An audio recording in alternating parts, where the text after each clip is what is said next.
I gave you all the love I had to give, and you took it for granted. I just don't understand it. Sacrifice gave you my primal years, and you left my heart damaged. You got to repair it, and everybody think it's my fault. My law stayed wrong. I had to get you back to the streets. Everybody think it's my fault. My law stayed wrong. They ain't see the pain you causing me. I'm the one to blame for all the tears, such a shame. It's a river of regret with a root to all the pain. I sacrificed some time at the end, what did I gain? No heartache and hateful thoughts in my brain. At least while I'm alone, I can find some peace of mind. Searching for motivation, but it ain't easy to find. Take time in my room, so I ain't running out of time. I put it all on the line, that's why they say love is blind. Ain't no cares in my heart, I'ma leave you with an L. Moving on and doing better once I finally broke your spell. Talk down on you, won't feeling down, make it tell. You got tricked off your spot, all I could do was prevail. While memories in the trash, I'ma leave it in the past. Preparing and prepared, searching for something to last. Moving on my flaws, trying to be my best. Me, they say they don't cost a thing, but ain't nothing in life free. I gave you all the love I had to give, and you took it for granted. I just don't understand it. Sacrifice gave you my primal years, and you left my heart damaged. You broke to repair it, and everybody think it's my fault. My law stayed wrong. I had to get you back to the streets. Everybody think it's my fault.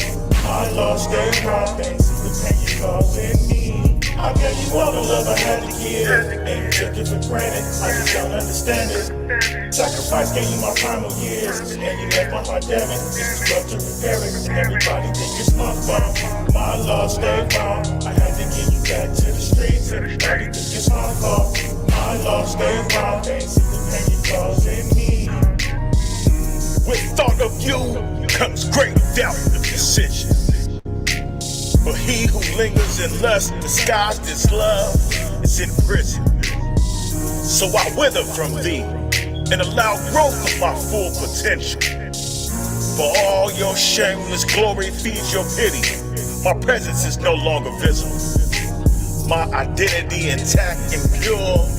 Destiny reaching for me to be near her. Don't mess in my lane, but can't ignore my cavalier. So I say to thee, bye-bye now.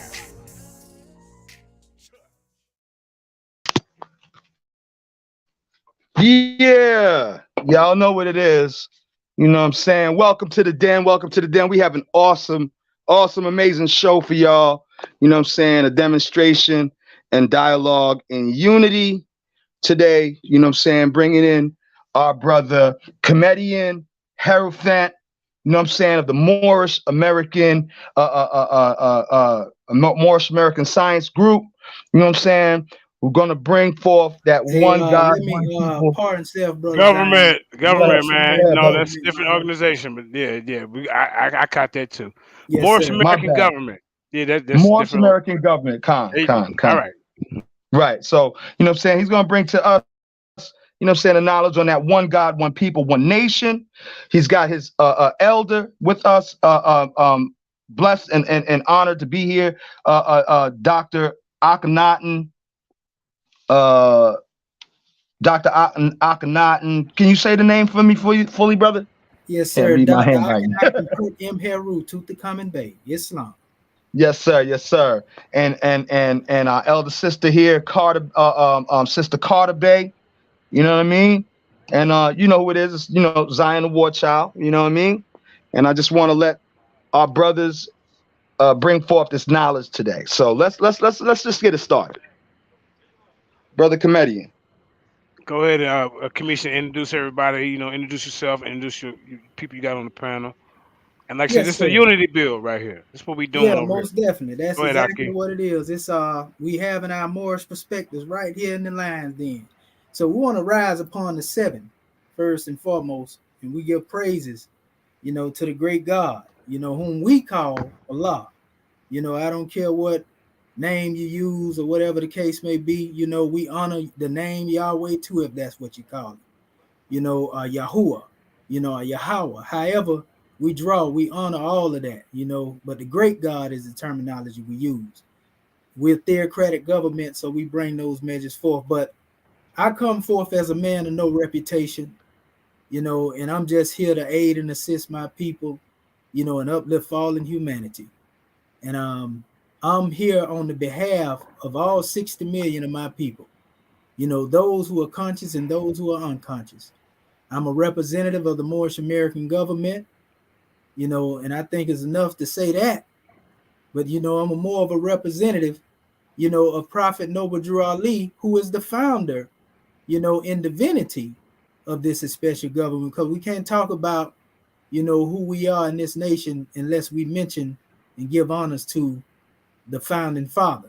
Every founding father, has a nation, just like in the United States, they talk about George Washington and every, so Noble Drew Ali is our founding father. Also, I want to give honors to all of, those who are, officials on this call. My Grand National Chairman, Dr. Akin Acton Pert M. Heruphant the Common Bay. I give honors to my National Grand Sheik, Dr. Serapis Amin Rael, that you see right there in the left corner right here. And our beloved brother assistant chairman, our beloved brother Torrey Simpson Bay, our new Rasul Simpson Bay, our beloved goddess and queen, Sister Dendera Ania Curta Bay, aka Diane Carter Bay. We give honors to the goddess and queen, Grand National Secretary of the state of South Carolina. And honors to our sister Rachel L. Bay, that's here too. But more than all honors to all of you, we give honors to the Lion Den for allowing us to use this platform. We give honors to our brother Judah, Jeremiah Judah, for allowing us to come forth and wake our people up, because everybody heard, a lot of things, family, but we are here to unite our people. We just so happen to have a theocratic government. Now, does that mean that we here to browbeat you with religion? Not at all. Because when Noble Drew Ali founded, our founding father founded this movement, he founded a divine and a national movement, right? And so we're going to deal with, the divinity of our decent nature while we going about with this. And that's why we labeled this special subject title, One God, One People, One Nation. You see, regardless of what measure we come, we're not coming to convert you to any religious, belief. So we don't want our family to get up in arm when they hear the word God. And we know many of our people have many different approaches when they come from. That's why I say one God, one people, one nation. Let's put it in context. Okay, we done dealt with the aspect of the God part. We don't have to go any further into that measure yet. But one people.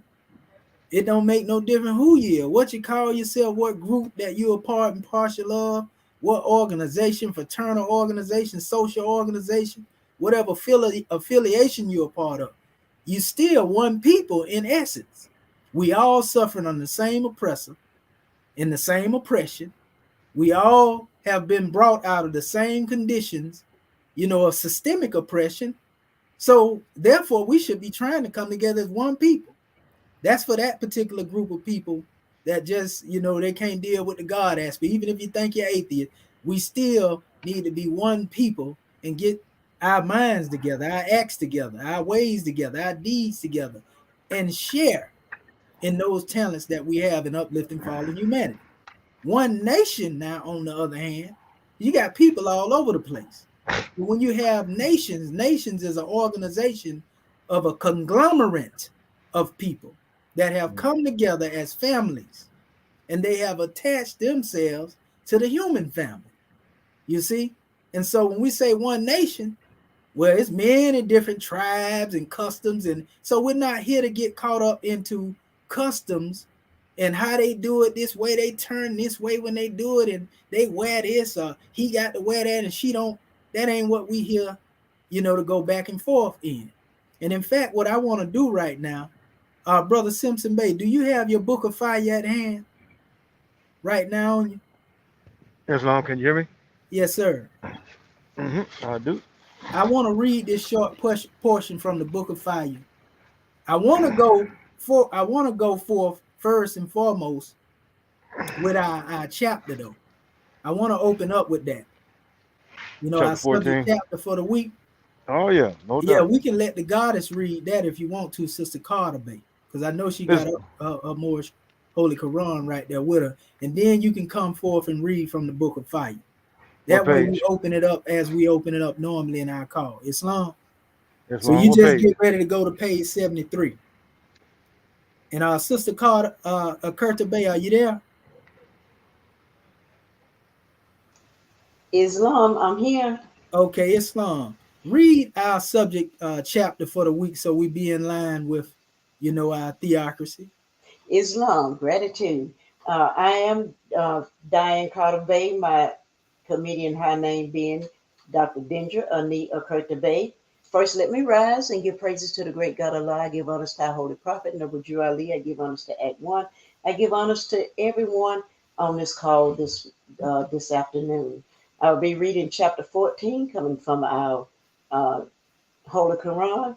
Yehoshua spake on the unity of Allah and man to the Hindus. Benares is the sacred city of the Brahms, and in Benares Yehoshua taught. Eudraka was his host.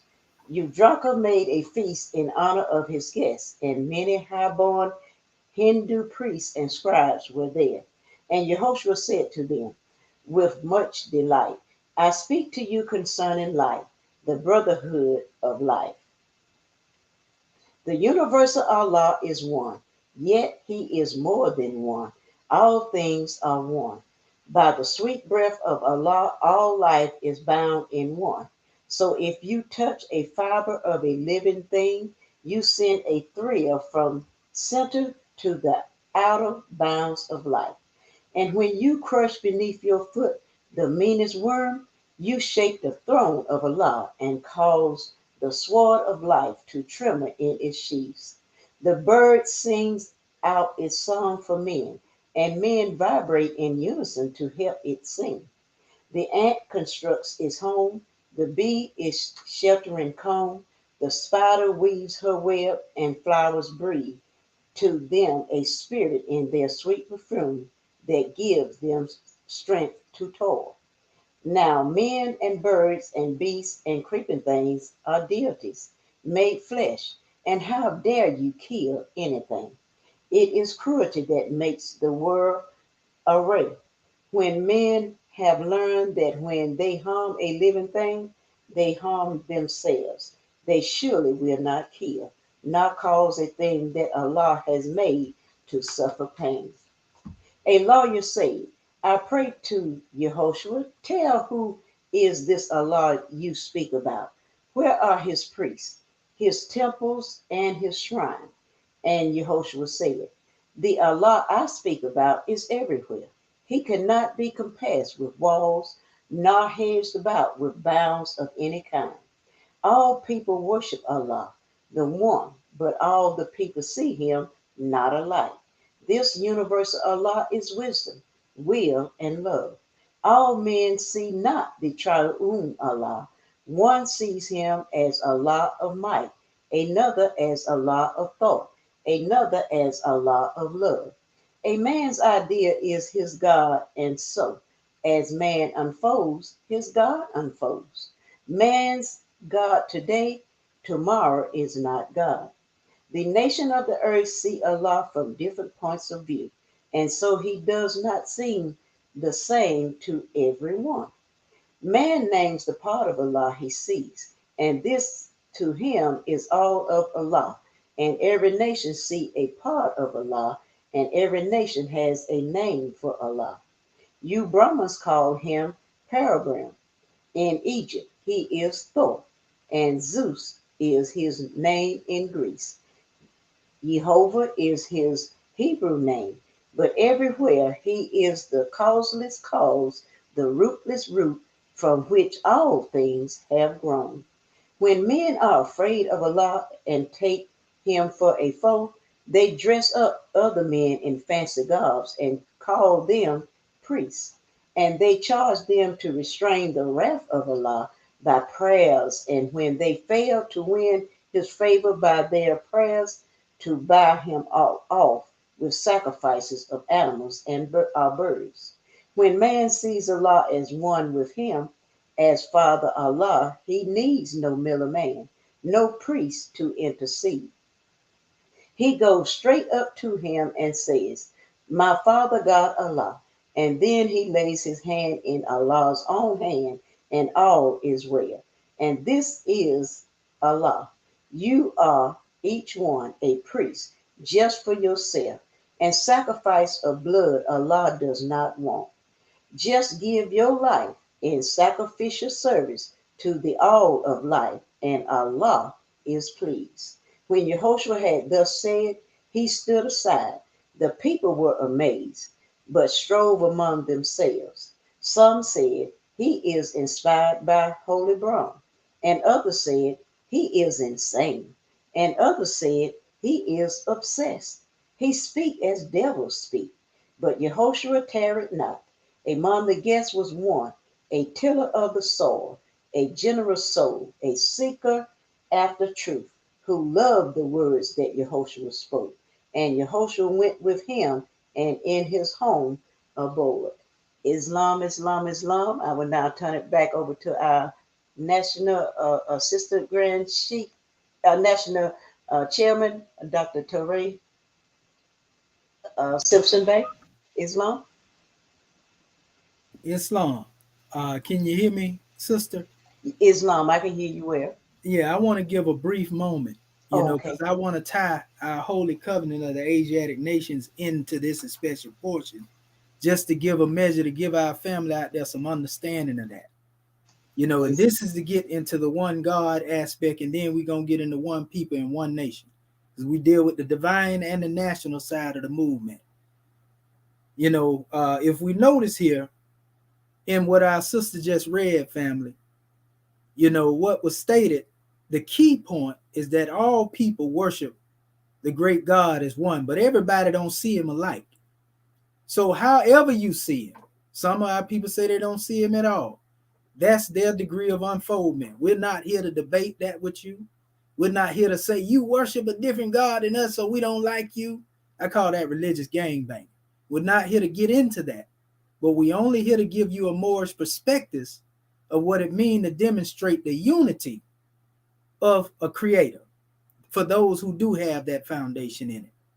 Notice it said man's highest idea, or his idea, is his God. And so as man unfolds, his God unfolds. Man's God tomorrow, it say today, tomorrow is not God. And the nations of the earth see Allah from different points of view. And so he does not seem the same to everyone. Now, I don't know about our family, how knowledgeable they may be, but if you deal with a group of Christians in Christianity and they from Arabia, they still use the word Allah, even though they follow the same principles, that are demonstrated here in the West that they call Christianity, right?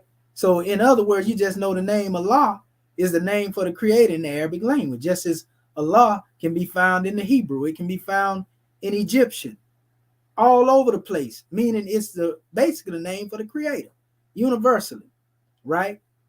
Now, the key is some of us are more advanced than others. Some of us can look at creation and see science as it exists within us and what connect us to the creator. Some of us can see God in man. And we don't say this from the aspect of you worshiping a man. We are saying this because we don't worship gods outside of the self. That's what we teach here at this level. Some people would think you crazy just for saying that. We don't worship gods outside. Oh, you worship yourself? No, that's not what we're saying. We saying that we understand that divinity exists within us, and we ain't got to go to no priest, no middleman, or nobody to intercede for us in that aspect. That's the way we demonstrate. But are we attacking people for what they stand on? No, that's not our position. This is just our degree of unfoldment, right? And we call the gifts of the understanding the treasures of Allah, which means that whatever your understanding is, it came from the same treasures of the creator that gave us understanding. But I shouldn't look at you because of your gift of understanding and say, I don't like that gift of understanding. Neither should you look at me or someone else and say the same thing, because if we do that, what we do, we say, well, we don't like, the creator because he made us all unique. Maybe he should have made us robots, like some of the animals of the field that we have to care for or look over. And then we wouldn't have those type of conversations, right? But we're just speaking in general from that aspect. So it even goes into the names and says that, the Brahmins call him Parabrahm. In Egypt, he is Thoth, Tehuti, basically, right? Zeus is his name in Greece. Jehovah, which is Yahuwah, is his name in Hebrew.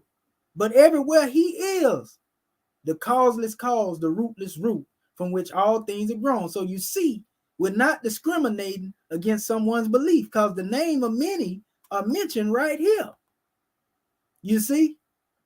Yet we are trying to get our people to see oneness and stop allowing people, men, to dress men up in fancy garbs and call them priests. Because each and every one of us are priests unto ourselves. I'm talking about those of you who are listening to this broadcast. Those that in the thread, you are priests unto yourself. And you don't have to have a man to ordain you, because what we demonstrate, as man unfold, as God unfold. If it's meant for you to unfold into a greater degree of consciousness and become a priest over the people, then that's the way it goes. We know people got rites, ceremonies, and forms by which they make priests, but we ain't getting caught up into the rituals and the customs of men.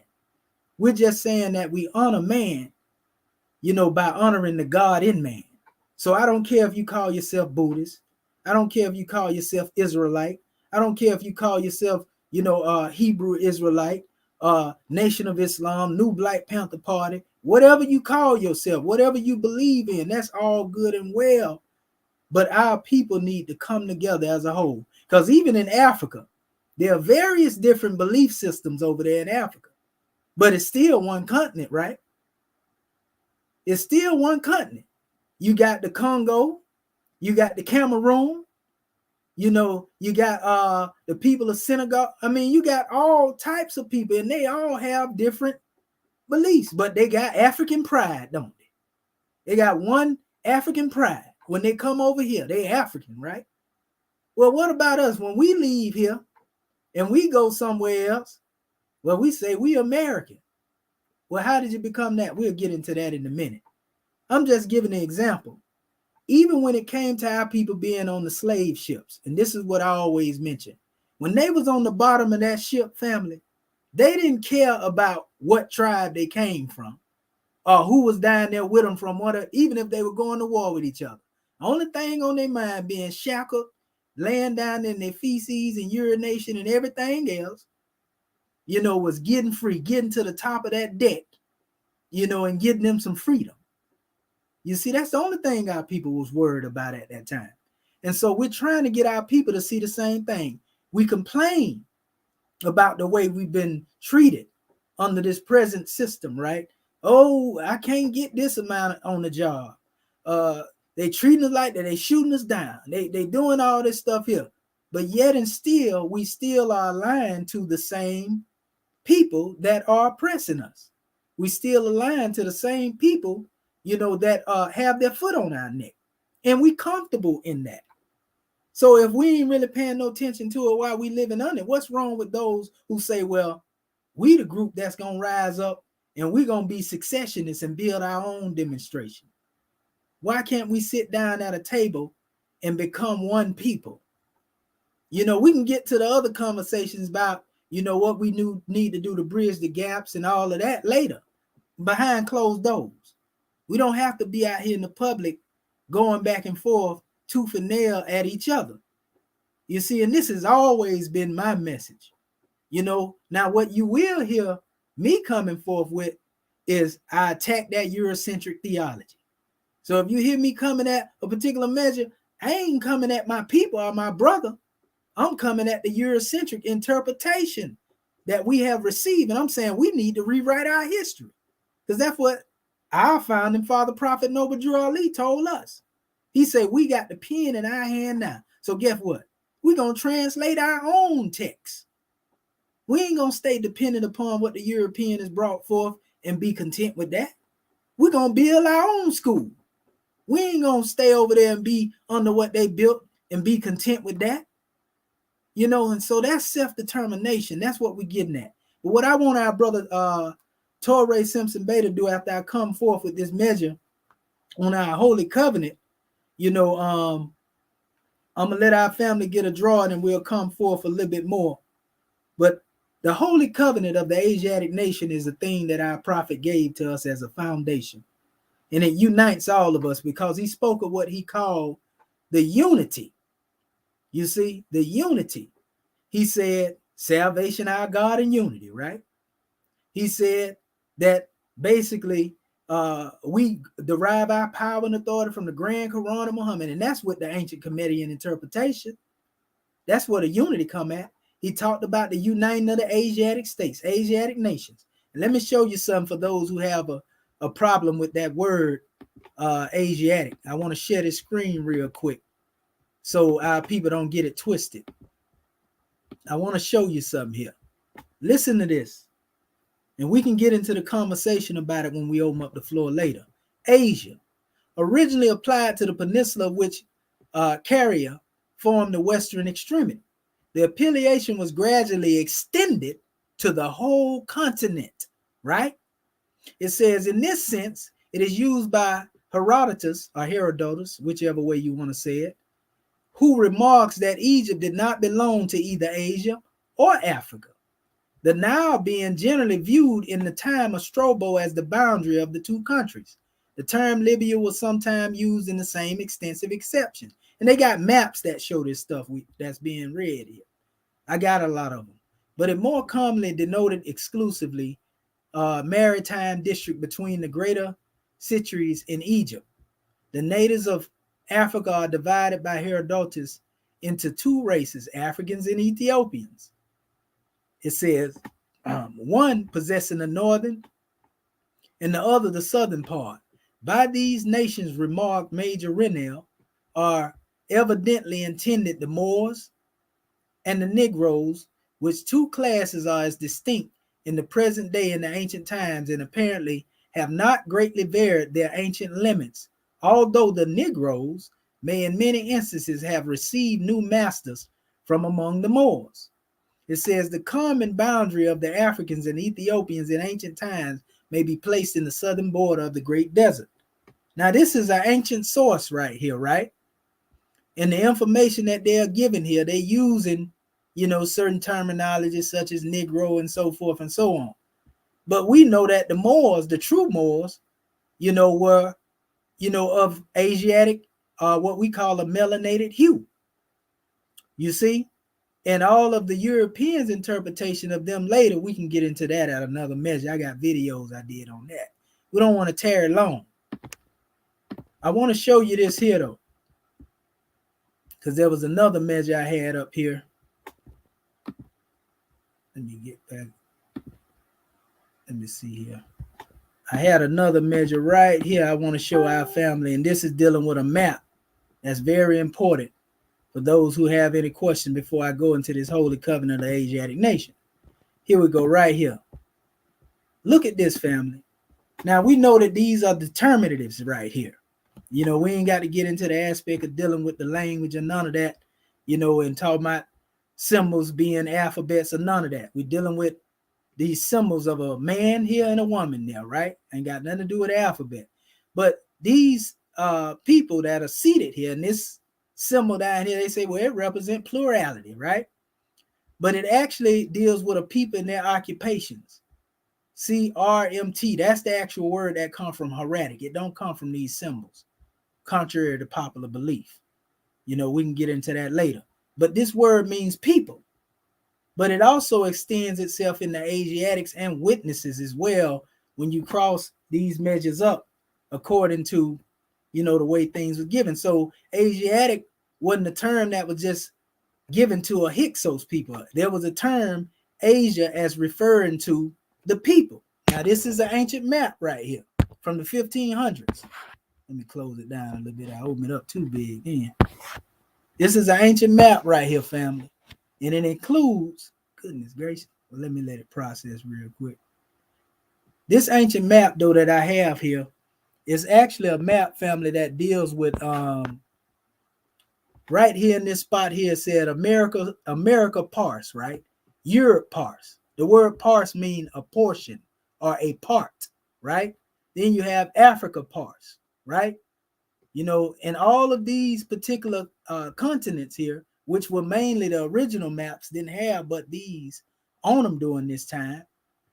They even got the Afrasia right there wrote on the map too. But this was referred to as a whole as Asia on this map here. In this map, it was the same thing. This is a map Basil, Basali in 1538, 1543. This is another one in Amsterdam, 1598. But it went here and it spoke in the process of time of Eusebius, the historian informs us, a colony of Asiatic Cushites settled in that part of Africa, which has since been called Ethiopia proper. Josephus asserts that the Ethiopians were descendants of Cush, and that in his time they were called Cushites by themselves and by all the inhabitants of Asia. So you see it's still giving the same thing here. I don't want to read this whole thing and take up a whole lot of time, you know, because I got these same charts here, you know, in my page for those who are my friend on Facebook. But I'm just showing you that it wasn't something new to hear people being called, you know, Asiatics and so forth and so on, right? And so at this particular time, what I want to do is give you a drawing from our Holy Covenant of the Asiatic Nation, brought to us by our founding father, Prophet Noble Drew Ali. It starts off a Holy Covenant of the Asiatic Nation. Yea, the children of one father provided for by his care, and the breasts of one mother have given you suck. Let the bonds of affection therefore unite thee with thy brothers, that peace and happiness may dwell in thy father's house. And when you separate in the world, remember the relation that bindeth you to love and unity, and prefer not a stranger before thy own blood. If thy brother is in adversity, assist him. If thy sister is in trouble, forsake her not. So shall the fortunes of thy father contribute to the support of his whole race, and his care be continued to you all in your love to each other. Now let's just say, okay, I read this to you without calling this the Holy Covenant of the Asiatic Nation, for those who may be caught up on the name Asiatic, right? And I go back through this whole measure. Yeah, the children of one father provided for by his care, and the breasts of one mother have given you suck. Let the bonds of affection therefore unite thee with thy brothers, and peace and happiness may dwell in thy father's house. And when ye separate in the world, remember the relation that bindeth you to love and unity. Prefer not a stranger before thy own blood. If thy brother is in adversity, assist him. If thy sister is in trouble, forsake her not. So shall the fortunes of thy father contribute to the support of his whole race, and his care be continued to you all in your love to each other.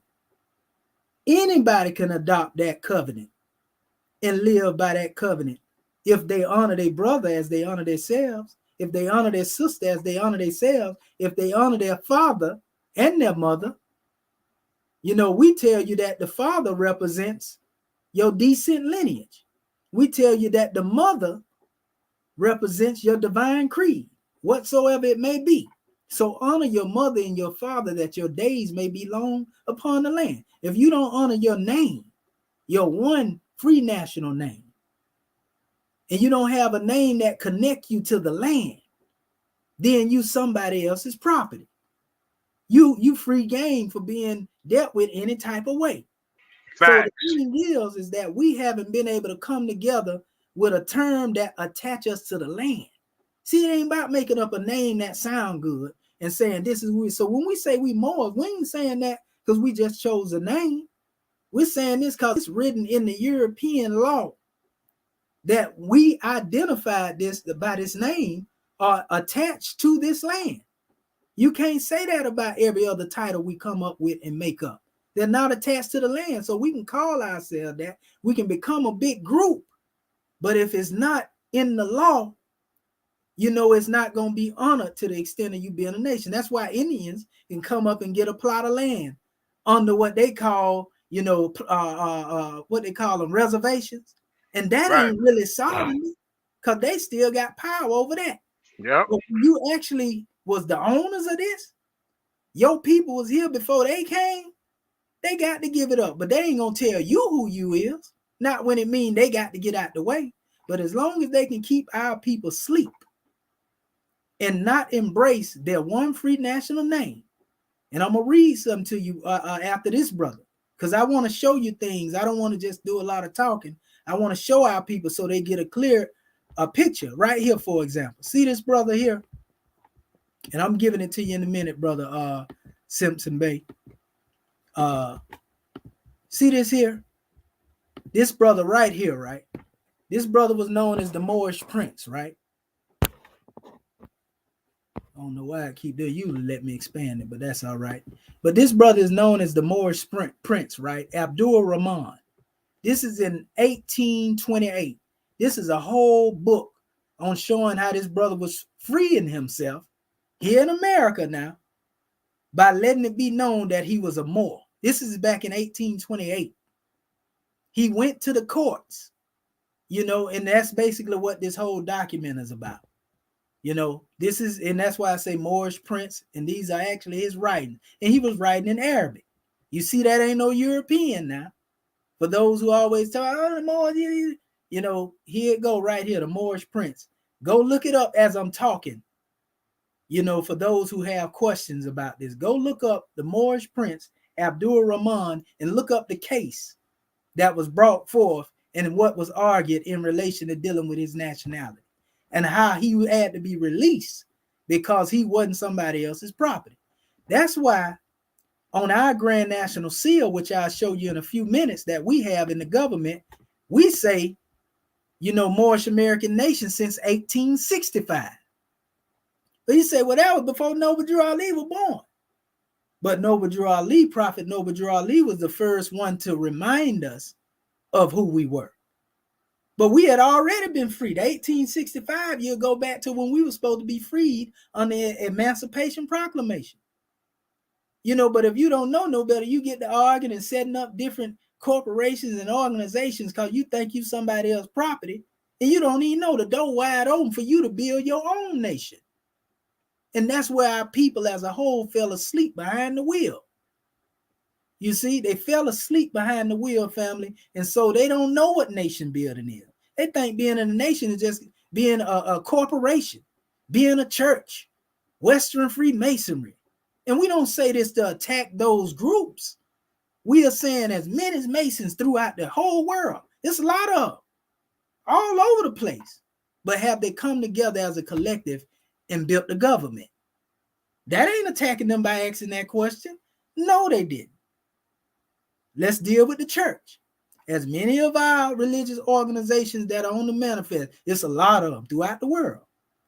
Have they come together and built a government? You see what I'm saying? We don't say that to attack the church. Same thing with our Nation of Islam family. As many of them is throughout the United States of America and other countries, have they come together as a government, or are they still just an organization? Same thing with the Moorish Science Temple. Have they come together as a government, or are they just still an organization? Organizations are not nations, and we impartial when we say this. We don't say this to attack them. We're just trying to draw something to our people's attention. A corporation is also considered the property of the one who owns the corporation, right? But if that property is owned by somebody under the corporation and they are property too, then what you think it mattered then about them being over something? Because that too belonged to the true owner, right? That's why Noble Drew Ali said one day all property is going back to the government. We don't own property in the Moorish American government. You know, when it comes to people as being property, chattel slavery. But we know who did own it. And if y'all think them FEMA camps and chattel cars and all that right there is a game, all you got to do is go do research, you know, and who you think the property going to be put in there? Dead or alive? Want it dead or alive? You hear that on a lot of Western movies, right? So at this time, what I want to do, after giving that vibration before we go to the next measure dealing with our people in the nation, want to let our brother Torrey Simpson Bay come forth with a reading from the Book of Fire. And brother, I told you to come forth on page 73, right? Islam. And you ain't I'm got Well, since I want to hit, I was gonna let you know I'm at my destination. Um, I'm actually about to exit Okay, this coach. okay, So no if there's problem. anyone else, yeah, No, I'll do it. I'll do it. No problem. I'll Islam, read this. I'll read. Praise be to Allah. gratitude, Be safe, grand man. Well, I'm gonna Islam, read this Islam. short paragraph from the Book of Fire, and it's coming from a chapter. And if you don't have this book, family, The Exhuming of a Nation, written by the brother that's sitting right there in that chair, my chairman, been on the front line for over 50 years doing it. Come through the line of those true adepts of Prophet Noble Drew Ali. He done been through everything from the NOI to the Panther Party, all of it. And he gonna give it to you in a minute. But this book, 700 pages of straight fire. That's why we call it the Book of Fire. If you want it, you can order it from him, The Exhuming of a Nation. You know, and also you can get with our Grand Mufti, you know, for crystals that they have as well, 3D crystals, and he'll bring that forth as well. So I want to read this briefly. And Chairman, we give honors to you for this, grand man. That's a lot of writing to do, a lot of research. But it says, Noble Drew Ali said, life is spilled to build a temple of perfected man. And this is coming from the chapter dealing with the esoteric truth about competition, which a lot of our people caught up in. Noble Drew Ali said, life is spent to build a temple of perfected man. Moorish Holy Quran 5:21. Since there are only two things in all the world, then one is either giving this life back to Allah from which it comes, or his life to be spent playing in another man's game.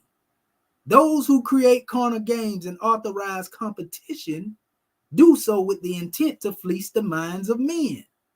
They know that no two forms of matter can occupy the same space at the same time, and will create a contest to attract the interest of rivals.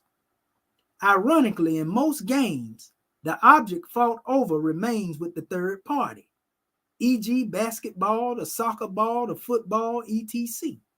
Those who would beat each other's brains out for these objects only get the record or to record themselves as arena side winners or losers.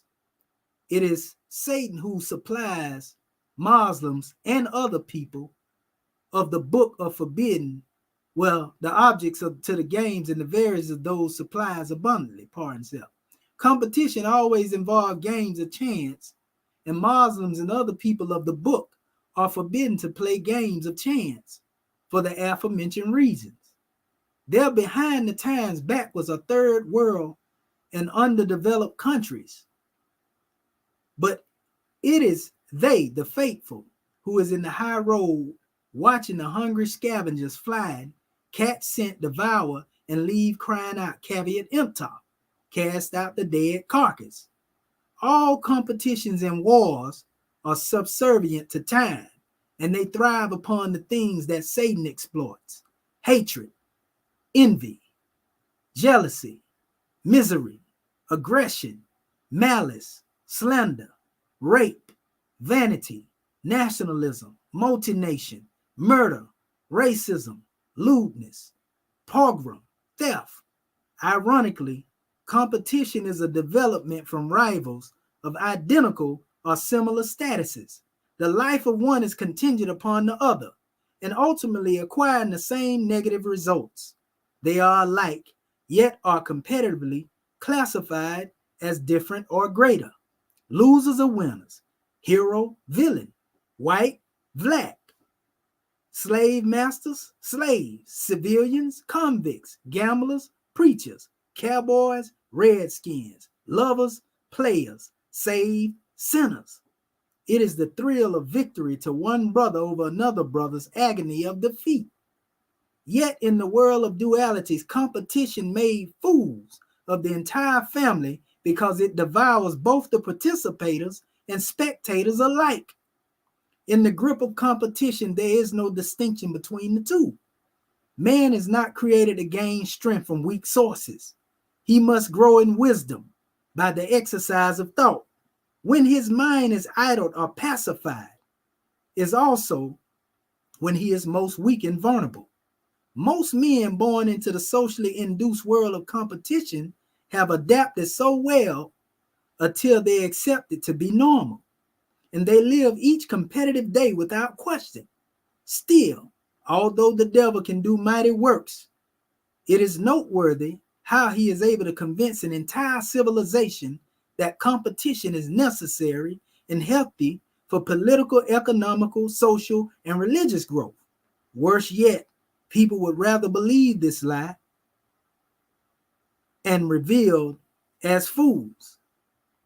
And the healthy political, economical, social, religious growth, that's a powerful measure there. But he said competition anchors the minds and the hearts of men, the carnal life. If man is to be victorious, he must conquer self. Every victory over self gives added strength. And so what our chairman is saying here is that we make, fools of ourselves and the entire family of nations, when we become, we say, immersed in opposition to each other. You fighting over basically one slot of an egg crate and you just moving to another. But if you're in the same egg crate, which we call the United States, right? In all actuality, you still ain't went nowhere. You done went back and forth on like you, think about it. Some of us who come up out of the streets know how the streets go. I don't like you for what color you got on. What you looking at me for? The new generation say, you don't want no smoke with me. All that type of demonstration right there, right? All the while, our whole nation is being torn asunder. Some of us say, we can't unite. First thing we talk about when it comes to building something and coming together, just building on the thought, we always fall back on, ain't no way all our people coming together. It just ain't gonna happen. Some of our people have this in their mind. So if you feel that way, it's all right. That's where you at, if that's the way you feel. But let those who do feel like they have it in them to come together with our people come together. Don't try to tear that up. If you see your people coming together, have the courtesy enough to sit in what you're doing and stay over there. You see what I'm saying? And all is well. Ain't nobody mad at you. You can do what you want to do. But if you see people that own a collective thought, don't try to tear it up. Because the more conflict you allow to ensue, so to speak, the more conflict that is on the manifest, it make it hard for you to move through the land as well. You see? So you would rather want a vanguard to be there that is really about the peace, and they can make peace when you caught up in a time of war. You see what I'm saying? So nevertheless, competition, is one of the things our people have suffered from, family. We see even on the celebrity level, our babies are dying, killing each other, shooting each other, blowing each other brains out. Like it ain't nothing. Just squash them like a cockroach. Don't even care. Our brothers and sisters are killing each other out here for social media. They call it chasing clout chasing. You see, trying to get some attention and fame. So people do the craziest thing. And all these things further widen the chasm, divide us even more. Now you got a division from the upper class and so-called lower class and middle class. One time that mean the European, and then maybe a few other people that ain't European, but they're a little brighter than us, and we was on the bottom. But now lower class, upper class, and middle class exists within our own family of nations. You got those who look just like us, think that they are better than us because of the position or the status that they have in some government. I got a good European education. I got my bachelor's, master's degree, associates. Nothing wrong with learning something. But I'm saying those who get to where they go and then I don't care nothing about nobody. That's the mentality. So that's a class struggle that's on the manifest. Because those who haven't been able to go there, most of them, they will look down, not to pull them up. And now these that are in the state that are at the bottom, now they looking at them, sideways. You see what I'm saying? So this is the Willie Lynch syndrome that we suffering from, family. Not knowing that all this was created under scientific racism, social engineered, also what we call You know, man, we can go into the Hermetic hypotheses, everything that taught us to hate ourselves. These Darwinian textbooks that they giving our people out here, talking about they come from apes and carrying on. You know, well, why apes still ain't producing humans now? You see, adaptation is what we should be focusing on. You know, because we ain't did too much evolution, you know, from what we had as a people, not when it come to freedom. We can say everybody advancing technology and everything, but have we evolved out of our condition? If evolution is real and you believe in evolution out there, family, have we evolved out of slavery yet? We're going to put that in the scientific context. Have we evolved out of slavery yet? Because if we didn't, then we got to say evolution don't apply to us. Being a people that's still in a slave mentality, because we still under somebody else's oppression, right? Think about that a little bit and get where I'm coming from. You know, so these are the matters that we're getting at. So when we talk about one people, it ain't hard to get along, family. I don't like a lot of conflict and beef in any way. More of the times I get in conflict is because I'm trying to keep the peace. You know what I mean? I get caught up in it trying to keep the peace. In other words, I'm trying to bring the peace to the manifest, and next thing you know, one done come out on the manifest, want to attack the peacemaker. You see what I'm saying? There ain't no honor, no respect. You know, our people have a wide open mindset now, but we're not here to just beat our people down and talk about the problem. We're talking about solution now. We're talking about whoever you may be, whoever your master teacher is. How can we have master teachers and not be willing to sit down together? The chairman have met a lot of them. Farrakhan got a copy of that book of fire. Y'all didn't know that, did you? Obama got a copy of this book of fire. It was sent to him. And he got a divine ministry document. You know what I mean? You got Europeans that got this book, The Exhuming of a Nation. Rick Smith out here teaching it all over the place. You know, and he ain't never met the chairman before. But everywhere he go, he got the book of fire because a European gave the book to him and told him this is a work for you to do. One of the Europeans that have went through the Moorish movement back in the day. You know, wrote a few books. But our own people don't want to touch the book. All right, well, you got a couple of them. You know, you even got Amazon, you know, selling the book. Y'all seen it online because I had some of y'all tell, man, this book cost $2,000. That didn't come from the chairman. He didn't put that price on there. You can get it from him for $70.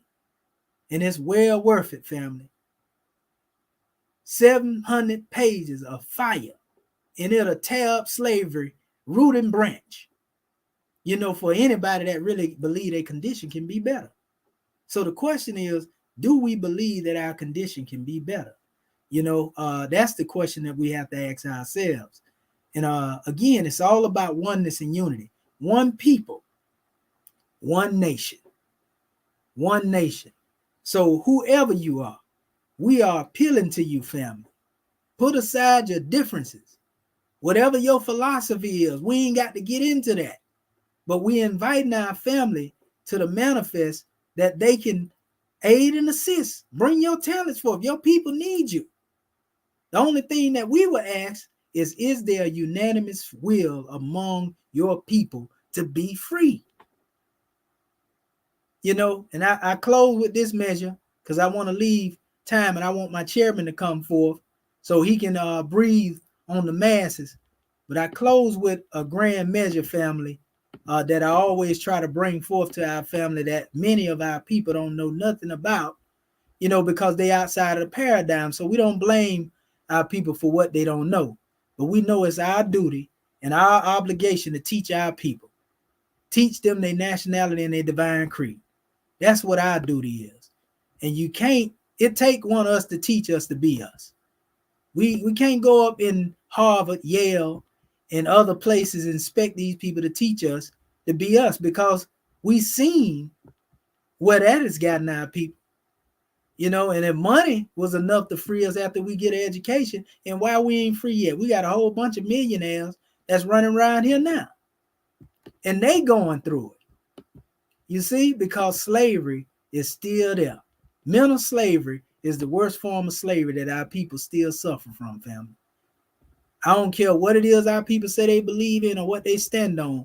Mental slavery has been our worst enemy. That's been the opposition. It ain't been the brother that looked like you. It ain't been the sister that looked like you. It is mental slavery. You see? And I'm pretty sure that everybody that's listening to me now that have some real sense, they gonna say, yeah, brother, you right. Our people still suffering from all type of slavery, even though they think they all right. About like somebody that's drunk, you know, talking about, I ain't drunk. You know what I mean? No, yes, you is. Something wrong with you. You see? And so our people don't even know that they suffering from this illness. We call it post-traumatic slave syndrome. That's what we call it, you know, over here in this particular paradigm we in.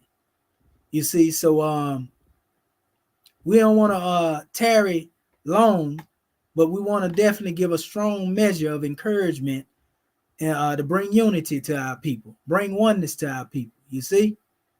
And so let me share this screen, and I'm going to give it to our chairman right after I show you this reflection, family. Like I say, I ain't trying to tarry long. I done tarried long enough, but I want to make sure I make it plain to my family, you know, what it is I'm saying. And we're going to open up the floor for questions and everything in a second, family, as well, for everybody to give a drawing. This is what the brother Noble Drew Ali said, our founding father. He said, what shall we call it? So often, our various journalists find trouble in selecting the proper name for the Moorish American. Some say Negro. Another would brand him race man. Still another would call him African or Afro-American, black, colored, etc. Is it that these people have no proper name? Did they have a national name when first brought to these shores in the early part of the 17th century? If so, what was it? Did not the land from which they were forced have a name? This is what Prophet Noble Drew Ali asks, right? Now, remember I was talking to y'all about the brother earlier that ended up, you know, having that case in 1828, the Moorish prince, you know, and I told y'all to look it up, Prince Abdul Rahman. Here's Abraham Lincoln speaking on the Moors here. He had a Moor that he was representing during that time. That's around the same, the 1860s, right? It says, my client is not a Negro. Though it is a crime to be a Negro, no crime to be born with black skin. So notice this now. He says it's a crime to be a Negro, but no crime to be born with black skin. Now, in this new era in time, you got black skin, you're in trouble, right? But he was basically separating two conditions. The way in which one was born, and then a label that had been placed on one. That Negro made one automatically property. Slaves under the property. They call them vagrancy laws. Vagabond is what they use in the islands, right? But my client is not a Negro. His skin may not be as white as ours, but I say he is not a Negro. You can look this case up too. Though he may be a Moor. And then, you know, this is what Mr. Lincoln interrupted Judge Davis, scarcely able to restrain a smile. He said, you mean a Moor? Not more. He said, well, Your Honor, more, not C.H. Moore. He and replied Mr. Lincoln with a sweep, it say, of his long arm toward the table. He said, well, more, and I sat, right? I say my client may be a Moor, but he is not a Negro. This is another measure in the law, you know, of these people where they know who we are, but we don't know who we are, right? And this is the one that I really was getting at here. This is George Washington, 1774. You know, and you'll see Prophet Noble Drew Ali actually, you know, go into these measures in the teachings. This is what he said. It was reported that George Washington summarized the raging debate on how to perpetuate slavery of the Moors unlawfully tagged black people in 1774 at the First Continental Congress here in Philadelphia with this statement. If we would agree to take the fezzes and the turbans off the Moors, heads and remove the sandals from their feet, and enforce severe punishments, and to also swear a death oath between ourselves to religiously and faithfully not allow anyone to teach the Moorish children who they really were or who their forefathers were, and only allow the Moorish children to be taught that they were truly Negroes, black people, and colored folks. 200 years from today, the Moorish people would not know their nationality, nor the national name of their forefathers. Also, they would not know from which land our ancestors that they descend from. So this was demonstrated at an Odd Fellows meeting. And this is why we check a lot of different Moors who always like this. No, but Drew Ali was Mason. He was a Shriner. No, he wasn't, family. He was not a part and partial. He was surrounded by Masons and Shriners. Most of those who followed him was, but he was not of that. He got into it with a lot of them. That's what caused a lot of the separation between him and different groups. That's what caused the separation at the Canaanite temple with him and Dr. Suleiman, Ahmed Suleiman. He was a co-founder, with the prophet, and he wanted to teach Masonry. I got all the documents. I'm the one that put most of it out there on it, So when it come down to it, Masonry was not what Noble Drew Ali was teaching. He was teaching self-mastery. And there's a difference between the Egyptian shrine and Egyptian adept. But nevertheless, also no man can come into the knowledge and the heights and divinity of Prophet Noble Drew Ali came into, family, and then enslave his people. It's impossible for a free man to make his people slaves or promote making slave breaking and slave holding ideology. You see, and that's not to slight those who may be a part of those organizations. We are just giving you the truth as we give it to you uncut. So at this time, what I want to do is say gratitude to our brother Judah, for allowing us to come forth to this platform, the Lion's Den, and say honors to all of you. And at this time, what I want to do is open up the floor for my Grand National Chairman, Dr. Akin Pert M. Heru, Tutankhamun Bay, scimitar swinging Tutankhamun Bay. And he got his pants leg rolled up too. If you don't know, you gonna know. Islam. Come on forth, Chairman. Unmute your mic, Grand Man.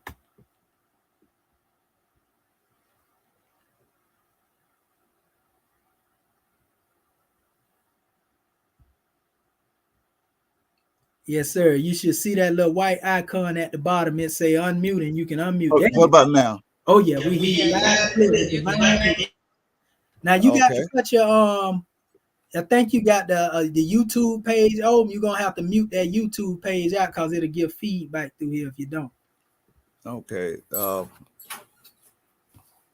Hold up. I think you clear now, Chairman. I think you all right. Okay. Yeah, you good. Let me mute out. All right. Islam. Let me rise your praise to the great God and give much honor to our forefathers, give much honor to everything that Noble Drew Ali brought to save us as a nation of people. He said, I brought you everything, everything. He even went to Africa, Kemet, and came back, brought us everything. He take our free national name, nationality, family heritage, descendant line, everything. So I want to extend much honor to Noble Drew Ali for being the last of the prophets that come in these days and times. And he did the same thing that all the other prophets did before him. One thing about the duty of a prophet is to save you as a nation. And that's what Noble Drew Ali did for us as a people, as a nation of people. Want to extend much honor to our topic for subject matter dealing with one God, one people, one nation. And also speaking about that Western Freemasonry, because Noble Drew Ali speak about that also in Acts 6 of our divine constitution. He let you know that this Western Freemasons were, he called them slave holders. In other words, these were those that had us enslaved for about 500 years. And it took him, the prophet, to go to Africa, come back, and bring us everything, because we were suffering what he called mental slavery. And he brought us everything it takes to free us as a people. and that's why we're free now. So I want to extend much honor also to our host, Brother Jamal Judah, and all those who's connected with the Lions Den. And thank you so much for giving us an opportunity to become a people. And this is what it is. It's all about freedom, more. If you cannot declare freedom, then you got a serious problem.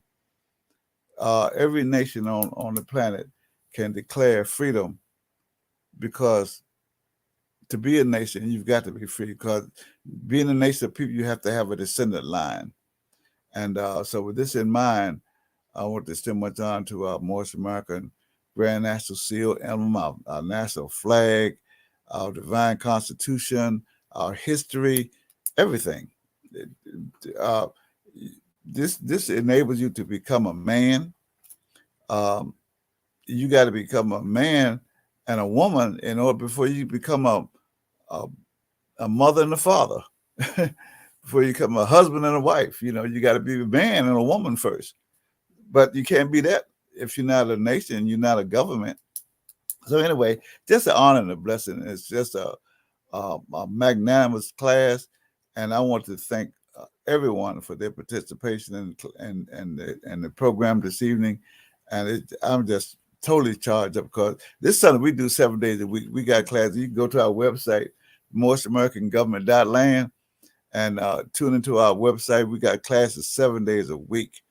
And because our responsibility to teach our people how to be free. It takes a Morris American to teach a Morris American how to be a Morris American. It's not complicated. So the thing about it is that if you're not a European, cannot teach you how to be a descendant African.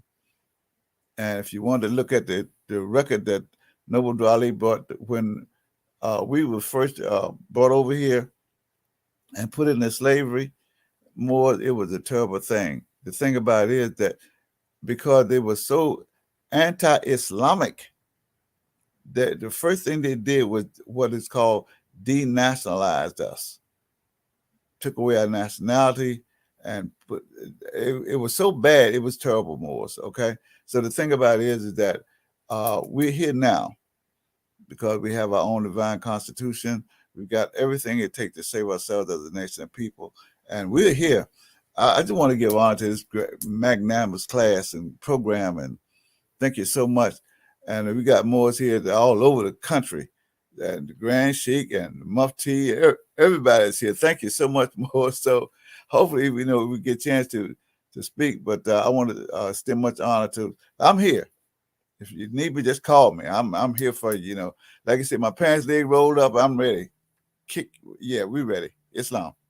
Islam, Grand Man. We give honors to you and gratitude, Grand Man.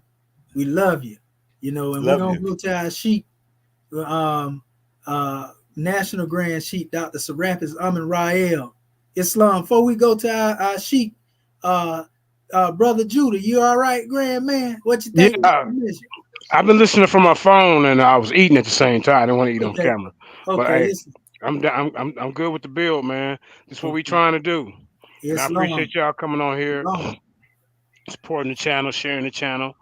And like I said, Kemetian is our Lions Den champion, so he got the flow anytime he want. Just believe that. But yeah, ain't no more peace and love over here. I'm just sitting back and listening. I yield the floor. Islam, we love your family. But let us call forth, our National Grand Sheik, Dr. Serapis Amin Rael. God, Islam. Can you hear me? Loud and clear with divine ear. Ooh-wee. Islam. Morris America. Praise Allah. Let us rise and give a lot of praise, adoration, thanksgiving, and glory into his love thought. Brother man that brought us our story, Prophet Noble Drew Ali. Do we give the highest honors for coming over here and setting us free? Thank you, Prophet. Honors to our officials and our staff, as well as our Grand Mufti, Assistant Grand Mufti Court, divine ministers, student ministers alike, our flag, our emblems, as well as our Constitution for which we stand, Book of Fire, Book of Ali, 101, 102. Everything that it takes or more to be free is in our hands. Thank you. And to this grand presentation this evening, and we extend our love to our brother that was gracious enough to let us share the seat with him this evening, and we appreciate you and love you for that. I'm not going to hold you long, but in light of where we're coming from,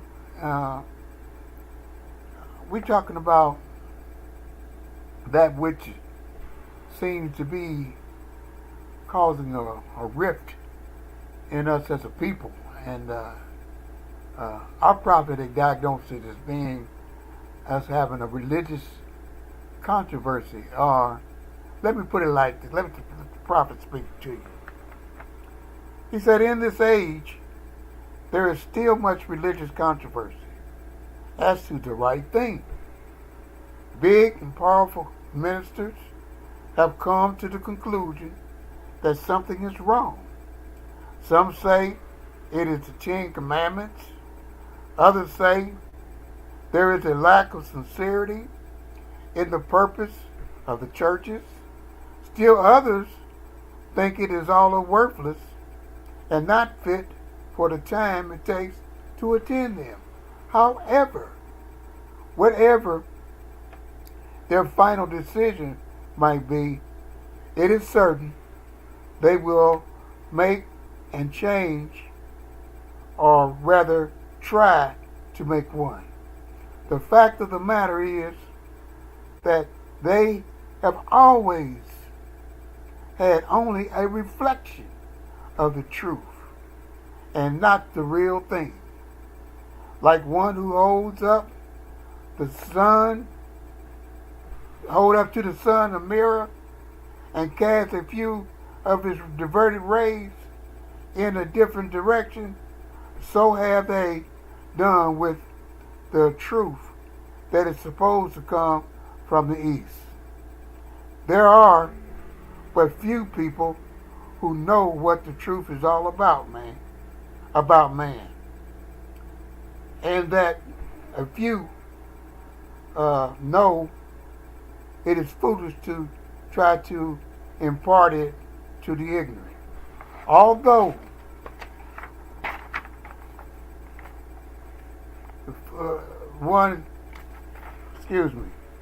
although one has finished college, and although ignorant, he is still a fool right on, being trained to jump through a hoop. The longer he stays in the schools, the better he can jump, and the more vivid will he defend his jumping.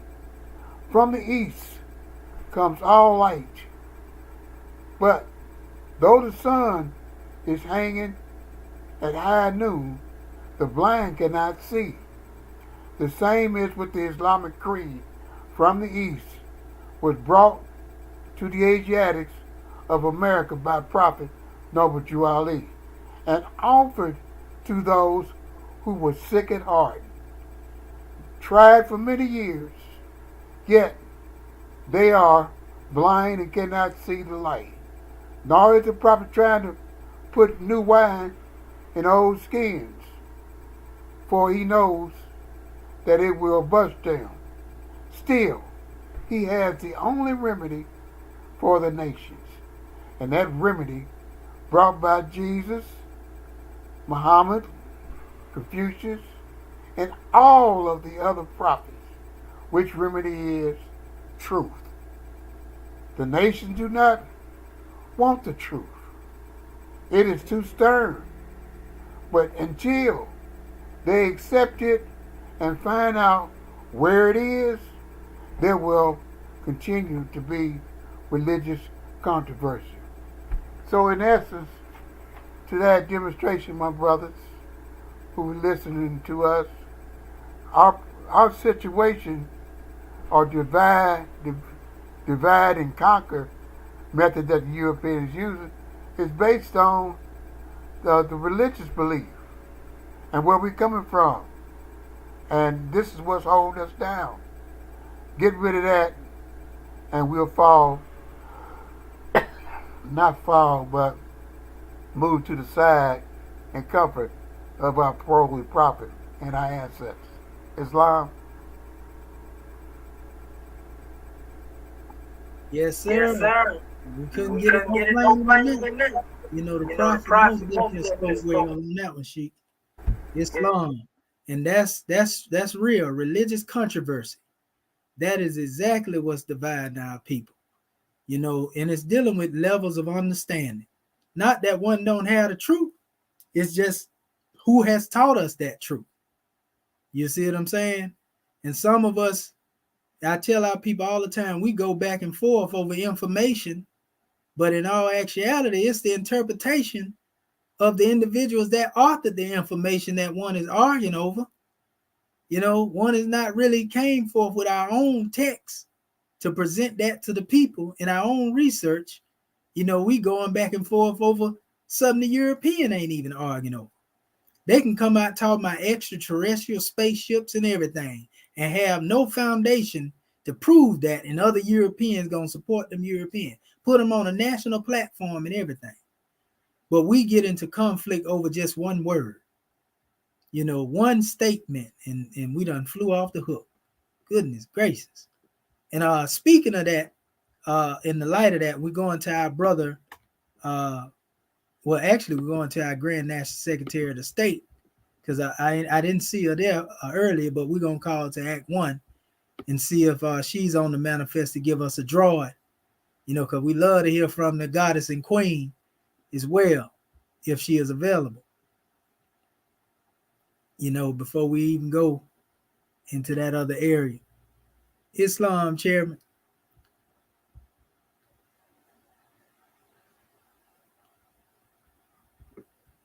Okay. Islam, can you hear me? Oh, we can hear you loud and clear, goddess and queen. Islam. Praise Allah. Praise Allah. I apologize Islam. For the technical difficulties.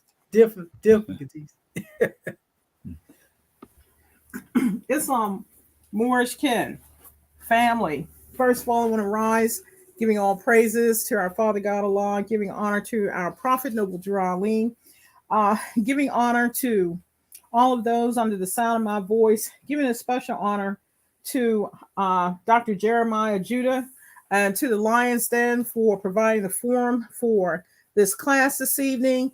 It's just a grand honor and a blessing to be here with each and every one of you.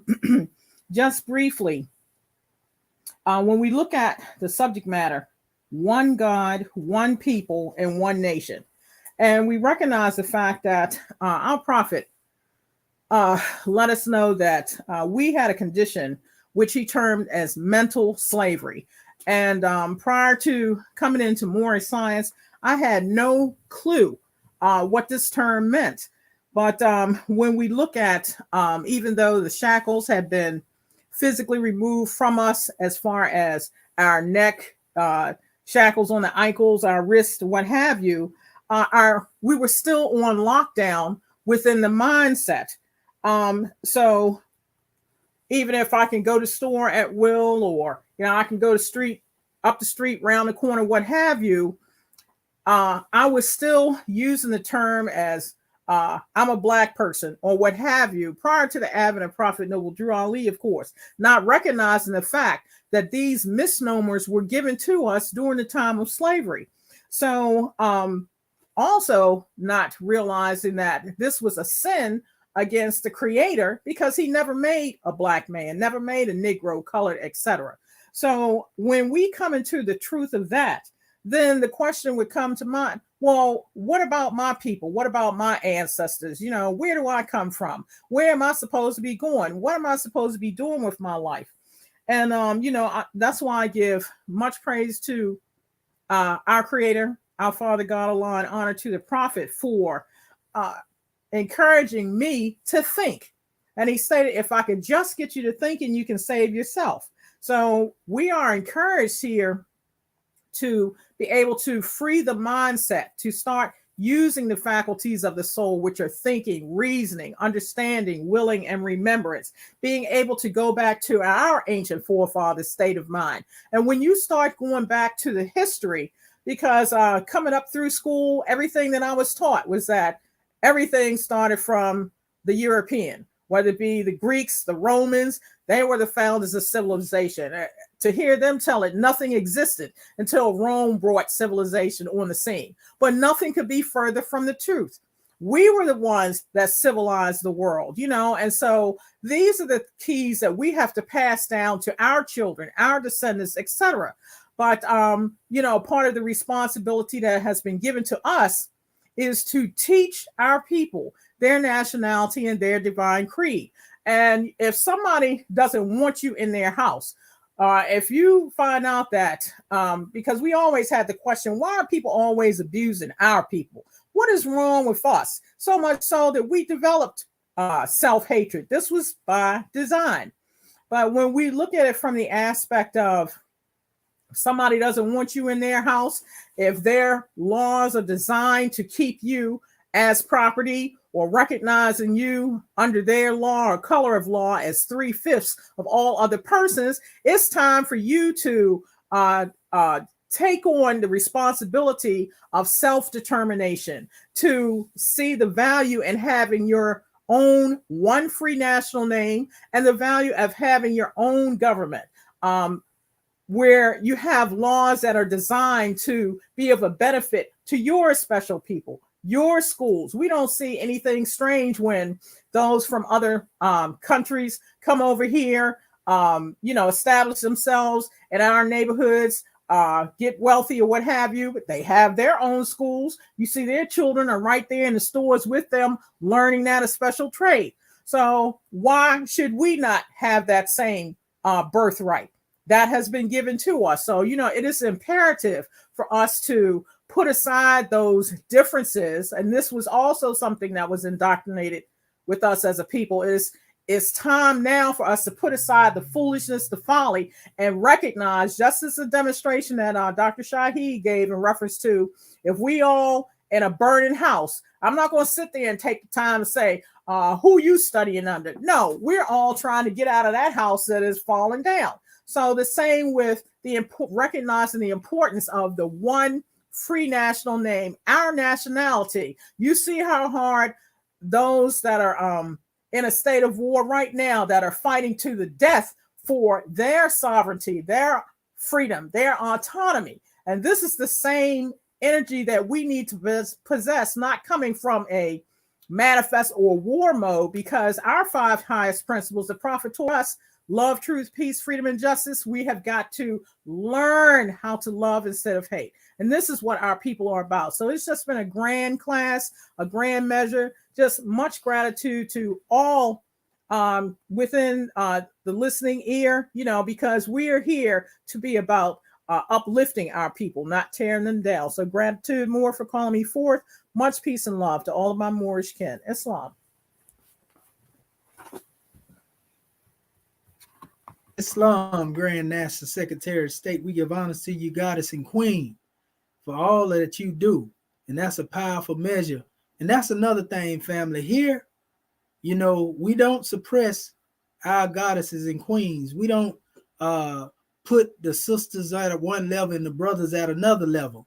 We demonstrate it like our ancestors demonstrated in ancient Kemet. It's called co-regency. The same way a queen can rule on the throne, a king could rule on the throne, and vice versa, and so that's the degree. And so you got a lot of powerful sisters, that are here in the Moorish American government that have a lot to offer their people, as well. It's not just a man thing. We don't even use the term man in the aspect of dealing with gender, because there's a high elevation. We use it as Moorish American National, MAN. In the Arabic, there's a measure that applies man in reference to dealing with all of those intelligent beings in the creation, so to speak. It ain't got nothing to do with no type of movements, if you know what I mean. It's all about us being who we are as a people. So at this time, let us call forth our brother, Dr. Torre Anu, Rasul Simpson Bay, if he hears. Well, look like he in the call with somebody else. So what I do is I go to our National Grand Mufti. I know he was on here a few minutes ago. Is he still there? Well, look like he jumped off as well. So if you would, Sheik, you can reach out to the Mufti on the line, and I just do a little measure till he get here, and then I'm gonna open it up for our brother Judah in a second after I get his quick drawing. And so our brother can come forth, and give a measure as well, and let us and the people know, because he know this concept of government. He all about separation as well, and a lot of our people are, we just want to come to a clear conception of the work that we all have to do as a people. We all got work to do. Let me share the screen real quick while you giving the Mufti a call. And this is the foundation that we have here in the structure. We use the term the great God, so not to be offensive to our people, because most of our people hear the name Allah due to the miseducation over here in the West. They come into a lot of conflict, but all it takes is a little research and you'll find there is no harm in that, if one has the heart to sympathize with the truth, so to speak, when it comes to being universal. So it ain't a my God versus your God demonstration, because if you take the name Allah and you turn that glyph upside down, you'll see the word Yahweh. And it'll be the same thing if you did that other way and you take the word Yahweh and reverse it, you got who he, and that take you back to Kemet. So I mean, or you can go in the Hindu way of life in Buddha and you see the Om symbol, it can be translated to the name Allah as well. So ain't no strange happenings that these symbols are connected to each other, and most of them isolated from each other can also form the shape of a man or the shape of a human being, or we say arm, leg, arm, head, right? In all these walks of life, you think that's strange? No, that's a code. That's the God code. And all these various teachings, though people can't see it, they have a connection and a tie to each other. I got whole lessons that I demonstrated on that. But we say our holy prophet, an angel and founding father is Noble Drew Ali, which you heard me state earlier. Our theocracy, is a form of government. It's guided by Holy Quran and Divine Covenant. Our Grand National Chairman, Moorish Consul General, Grand Mufti. Our grand body is a Congress of Divine Ministers, Adepts, and Angels. Our national head is the Grand Sheikh. Our Grand National Assistant Chairman is the Moorish Consul General, Grand Mufti Assistant. We got our national head as the assistant, our assistant national head is Assistant Grand Sheikh. And then we have what we call the Moorish American government, as a whole, and those that are in these special capacity, they are the executive rulers, are the consular generals, attachés, sheiks, secretaries. We got divine ministers as well. Our citizens are freeborn Moorish American nationals. You can't have a nation if you don't have a people. And you can't have a nation if you don't have a flag, a seal, and an emblem that represent you as a people. You see? So when you get into even the titles that we had here, and we were speaking on these measures and showing our family certain drawings with our flag family, in the seal, it all connects us to a people, because you can't have that. These are things that you have to have, family. And speaking of things that represent unity, we heard our Grand National Secretary of State speak on the word black, Negro, colored, and all these things. Here, a lot of time our people get, confused and in conflict because they hear more say, well, black according to science mean deaf.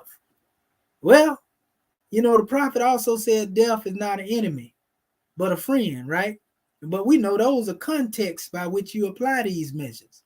And he was speaking when he said black according to science. What are he talking about? Well, anything about any spiritual science, what the darkness represents according to spiritual science, or what they call blackness And you know what? White representing spiritual side. I ain't talking about dealing with somebody's skin color, because a European is pink as ever. Even our people, we brown as ever. You may find one or two that's heavily melanated, but we come in different hues. You see? But when it come down to actually these titles and entitling these things as race, they came from here. The father of colorism, John Blumenbeck. He created that. This was all a part of scientific racism. Go read the African Fact Book. And they say the same thing. He called the 5 races: Caucasian race, white race, Mongolian yellow race, Malayan brown race, Ethiopian black race, American red race.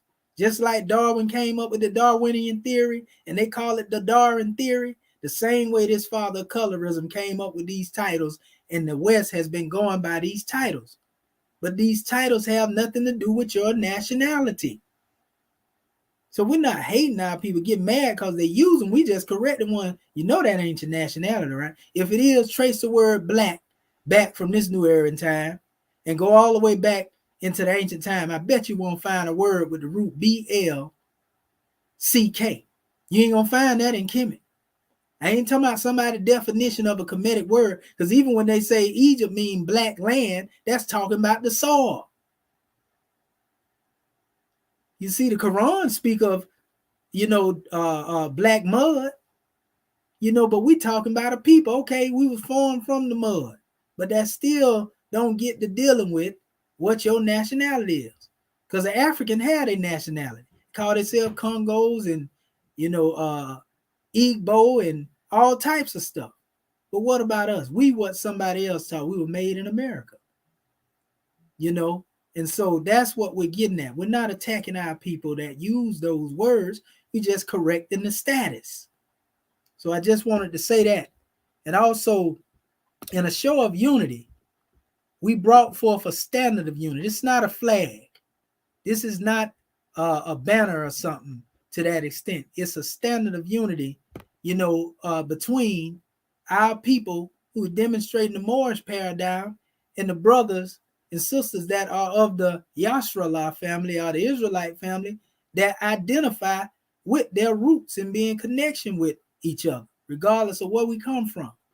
There was a tie between the Moorish Zionists, who were also associated with the Prophet back during the early 1900s. So this says Shabbat Alahayim. You see, that's how our brother apostle, Alahayim, we say Elohim, but this is the measure. It's dealing with the circle of the universal keepers of the 7. Because I say the only thing that we as a people, regardless of what we believe, we can agree upon. I don't care if you're Hindu, I don't care if you're Buddhist, I don't care if you're Muslim, I don't care if you're Christian, Hebrew, Israelite, all of us think or believe in that 7. All of us believe that 7 has to do with perfection. All of us believe that 7 has to do with something holy. Even if we say, well, it deal with the 7 chakras in the body. If it deal with the 7 candles in the lampstands, we can say, well, it deal with, all types of different measures we can go into. But nevertheless, that's why we put that at the center. You see, not to dominate from a certain paradigm, but from the center, because we move from the center to the outer bounds as a people. And then if you look here, we understand the knowledge of the stars. We wasn't creating something, we were showing a unity in reality. Because you see that the 5-pointed star says Allah on it, right? You see the other says Yahweh on it, right? Because we're saying it don't matter what you call him, it's still dealing with the great God. But we also know that the upper triangle here in this 6-pointed star is what represents a pyramid. But you know that there's just as much pyramid beneath the ground as it is above the ground. But when you get in the essence of the ground, so to speak, in the bottom of it, in the grotto, that's where you're dealing with know thyself. If you were dealing with it from a Kemetian standpoint, this is what they call, the preparation chamber. You see? So we deal with what we call divinity and matter. That triangle going up would deal with divinity. The other turned down deal with living in this material plane, what we got to deal with. That's why we say man is truth and falsehood strangely mixed, because he got a divine side in him, but he also has a potential to go into the lowest of the low. So you're going to go either in 360 degrees into the light or 360 degrees into the darkness. And that's your choice. And you deal with that 5-pointed open star, it's a straight line. If you start at one point and you go all the way and you finish connecting them lines, that's what it is. But yet they represent the limbs of man. Still a grand draw. Now, if you invert that 5-pointed star and turn it upside down, we call that an inverted thought pattern. Instead of love, truth, peace, freedom, and justice, you the opposite of love, truth, peace, freedom, and justice. You see? Now you're talking about LSD, D, and B, Lucifer, Satan, devil, dragon, and beast, if you want to use the terminology, them degrees that you fall through.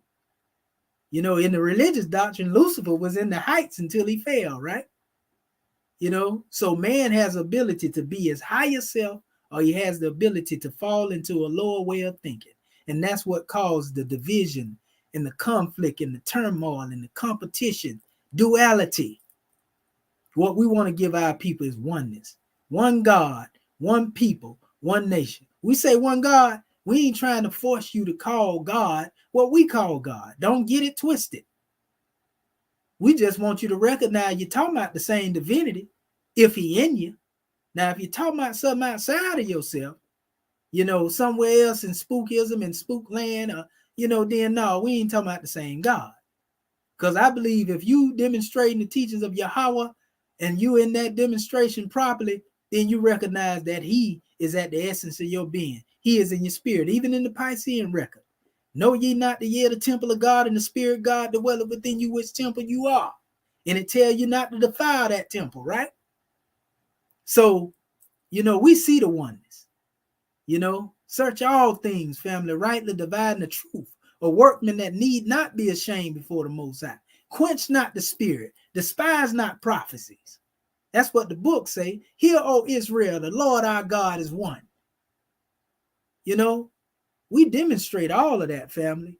So it's all love. We just want our people to come home. And that's my drawing, family. And we can actually get to opening up the floor at this particular time here. I want to hear from our brother Judah first, and we can move from there. You there, brother Judah?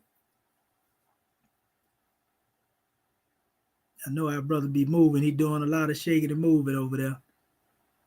So if not, he ain't there on the manifest. What we gonna do? We gonna let our brother Zion Warchild come forth. Shalom. Shalom, brother. Hallelujah. Yeah, brother. You know what I'm saying? I love what you bring forth. You know what I'm saying? And we always reason about, you know what I'm saying, the Moorish Zionist temple. You know what I'm saying? You brought forth a few measures and stuff like that I was really interested in concerning that term Moor. And I saw one thing that you had brought forth with the Ethiopian thing. So I'll address that thing first with, the EWF that was established in 1930s, right? Early 1930s by Haile Selassie's cousin. He had brought forth the EWF, and he had actually wanted people of in the diaspora to consider themselves Ethiopians, because just like the term Moor, that term was used to describe us as a people and as a nation. You know what I'm saying? So EWF, the UNIA, you know what I'm saying, it's established right after the Moorish Science Temple by Prophet Noble Drew Ali, peace be unto him, you know what I'm saying, which was in 1913. The UNIA came in 1914. EWF came later on, early 1920s, 1930s. You know what I'm saying? So we do have a lot of root and connections, you know what I'm saying, in unity, you know what I'm saying, with each other. So I want to give big shout out, big blessings to the elders in the room. You know what I'm saying? Much respect for the wisdom and the commitment, you know what I'm saying, that you have for your people and for our people, as a whole. As far as questions are concerned, when it comes to like Islam, I always have one question when it comes to certain terminology that was used by Prophet Muhammad, peace be unto him. With all due respect, you know what I'm saying? I have no, you know what I'm saying, no particular position against my Islamic brothers, you know what I'm saying, and sisters. But that one issue where he describes black skin in the Quran, and in the Hadiths, there's some negative terminology. I mean, I can bring that up if you wish. I think it's Quran Surah 39 through 60, verse 60, and it says, "On the day of resurrection, you shall see those who lied against Allah; their faces shall be blackened. It is there not in hell an abode for the proud." There's a few others, but I'll let you address some of those terms so that our people, you know, who may have a understanding or a negative position about how the Quran describes black skin, you know what I'm saying, how they can, manifest the, that understanding. Yes, sir. Gratitude, brother. And, you know, I'm very familiar with what you were speaking of, the drawing, right?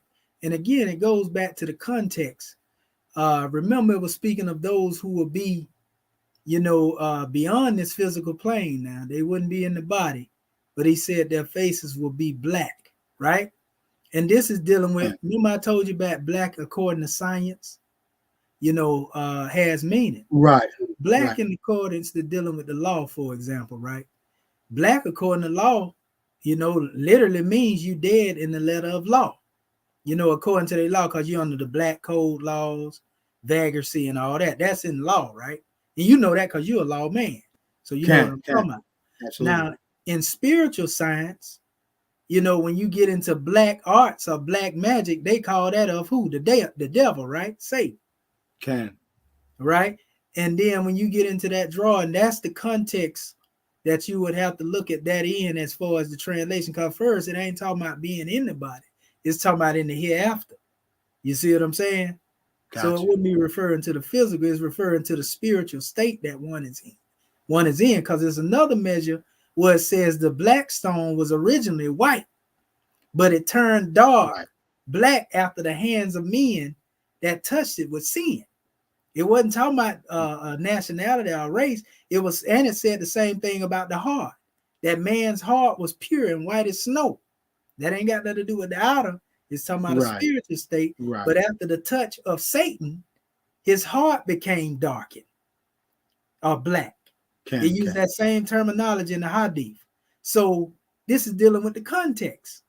We have to say, well, is that dealing with a people that's here on the manifest, or is that dealing with a spiritual state? But as far as dealing with racism, actually, there's some Hadith where Prophet Muhammad went at some of his Sahaba, because they were being racist.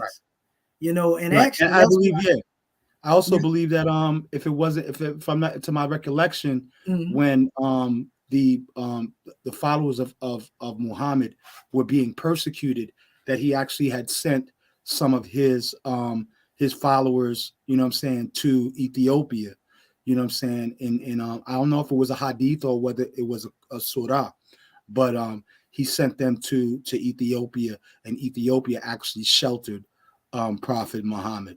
And this is correct. Where, this is where there's that unity between, like for me, I'm an EWF, I'm UNIA, I'm a Rastafarian, I don't like to say Rastafarian. Rastafarians don't like that. I'm a Rastafari, So I have great honor, for our prophets, our leaders, such as the Prophet Noble Drew Ali,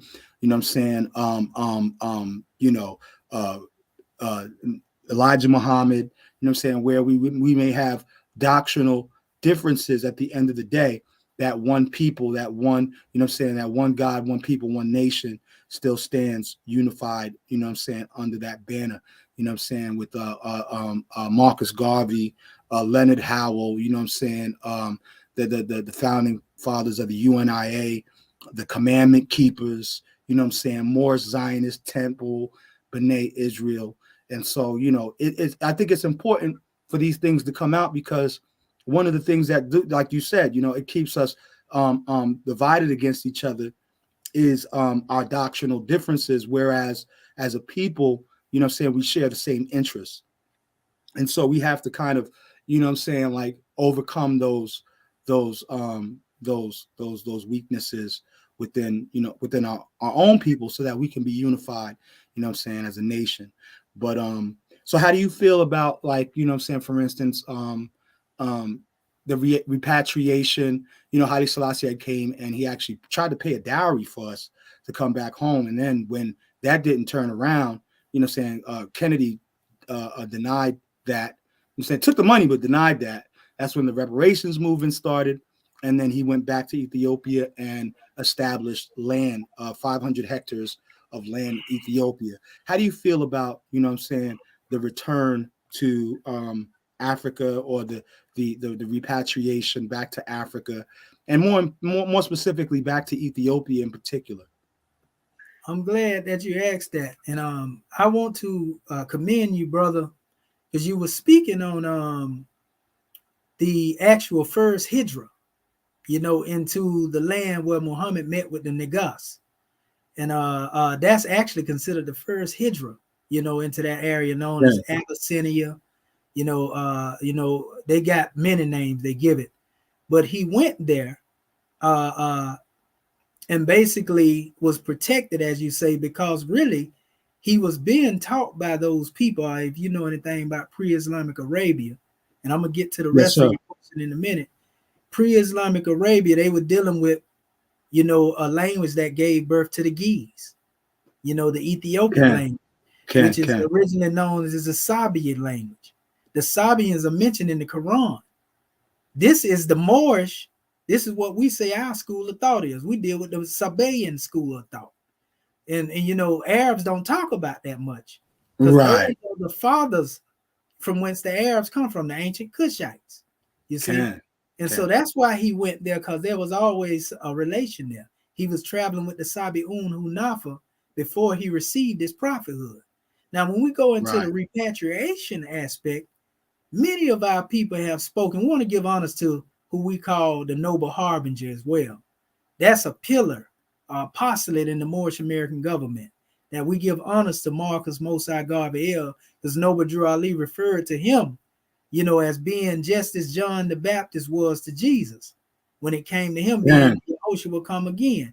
We bear witness to him along the lines of that seed of prophecy and divinity, you know. So he was one of the first people to start talking about, you know, going to build a nation and so forth and so on.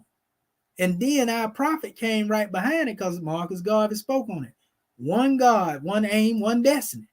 So Noble Drew Ali came behind that and let you know who the one God was, what the one aim was, you see, and what the one destiny is. Salvation, our God, and unity, right?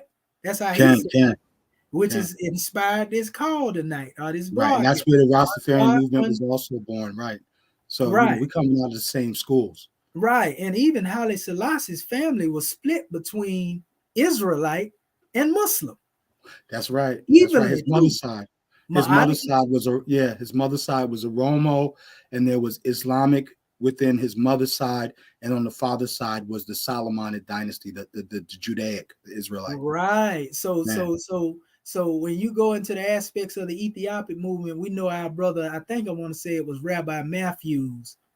It might have been right. It might have been Ford Matthews, right? Yeah, right. Who basically went away with saying, okay, we ain't demonstrating the Negro, the black and color, and that came from his affiliation with Noble Drew Ali under the Canaanite temple at the time. Because remember, they split off.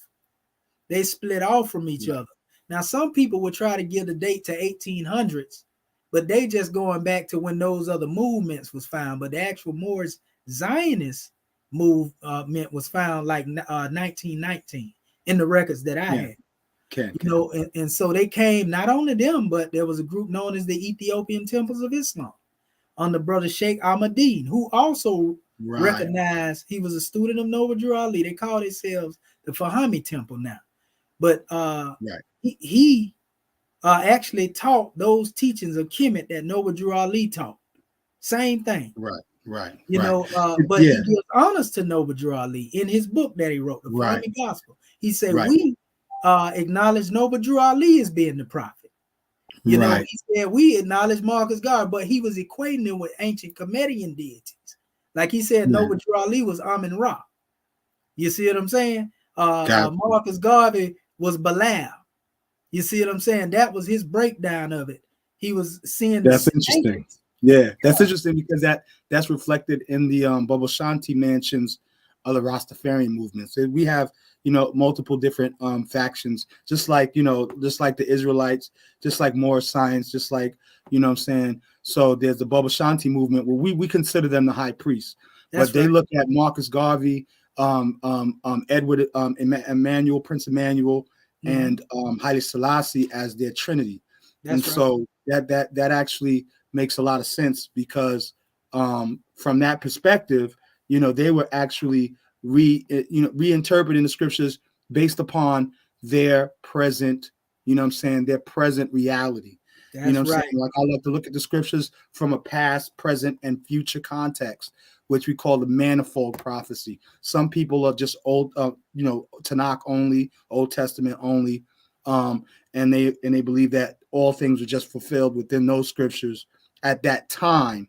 But many of us even coming as look at even the Ethiopian Baptist or Ethiopian Methodist churches, they were coming at the same time, and they were influenced highly by the movements that were going on then, the Moorish Science Temple, you know what I'm saying, the Moorish Zionists, you know what I'm saying, the covenant commandment keepers, etc., who were redefining who we were as a people so that we would have nationality, you know what I'm saying, as opposed to just having a title that did not describe us as a people, you know what I'm saying, as a nation. Without having a nation, it's one of my slogans is no negus, no nation. If there's no king, you ain't got no nation. You ain't got no flag. When the king is down, the chess game is over. You know what I'm saying? That's right. And you know what? It ain't strange that you said that, Zion. You know why? Because they asked Noble Drew Ali said, the name of our ruler in the East is Sultan. But the word Sultan comes from the Kemetic word Sultan. See, the word Sultan means king in the English version, right? Sultan is translated as king as well. And so they removed the Sultanate. They did it in the beginning under, but they started under 1492 when the Moors were expelled from Spain. Then they went to 1948 and they created the state of Israel. You know, and actually before that, 1921, they overthrew the Sultanate in Turkey. So they was uprooting the theocracy of a people that was once connected. And that's what they were trying to do with Ethiopia. When, and you know what I'm saying, in with the war in Ottawa prior to when Menelik had to fight against Italy, which is the Romans. We know that's the Romans, right? And then after that, Haile Selassie also had to fight against the Italians once again in 1941. You know what I'm saying? And so, you know, a lot of us here in the diaspora rallied, you know what I'm saying, in support for, you know what I'm saying, and that's where the dreadlocks, the afros and stuff were of our civil rights and black empowerment movement got their spark from. You know, we don't realize how much the realities that were happening on the African continent actually affected us here, you know what I'm saying, as a people. We viewed these things and we took those things to represent our own plight and our own fight for freedom. Would you expound a little bit upon that as well, brother? Oh, yeah. Just dealing with the way we present ourselves. A lot of time, family, the way we present ourselves, people call it style, right? Or the new wave. But many don't know when the concept just dealing with, just say locks, for example, you mentioned. That's on the pyramids in Kemet. You know what I mean? But then we've seen our brother Yehoshua, you know, was a Nazarite. Elijah, you know, John the Baptist, you know, these ones had to follow the law of the Nazarite, which they actually had locks in their head, right? This was the law of the Nazarite. And so a lot of people do these things for style, but they don't know the spiritual significance to it. Not that you got to have locks in your head, but that's just dealing with certain measures that have meaning, just like cornrows and braids. People wear these things, think it's style, but them was maps of freedom back in the day. They would braid in the head of the slave in order to show you, all right, this is how you get to the Underground Railroad. But people just wear braids in their head to look good. Just like in the South, you got a lot of people. I had gold in my mouth, took it out, but mouth full of gold, right? But they don't know that these things back in the day represented a symbol of somebody that was free from slavery. You see? And so Jack Johnson, the boxer, is the one that made it popular going wall to wall. And he was doing that to be flamboyant.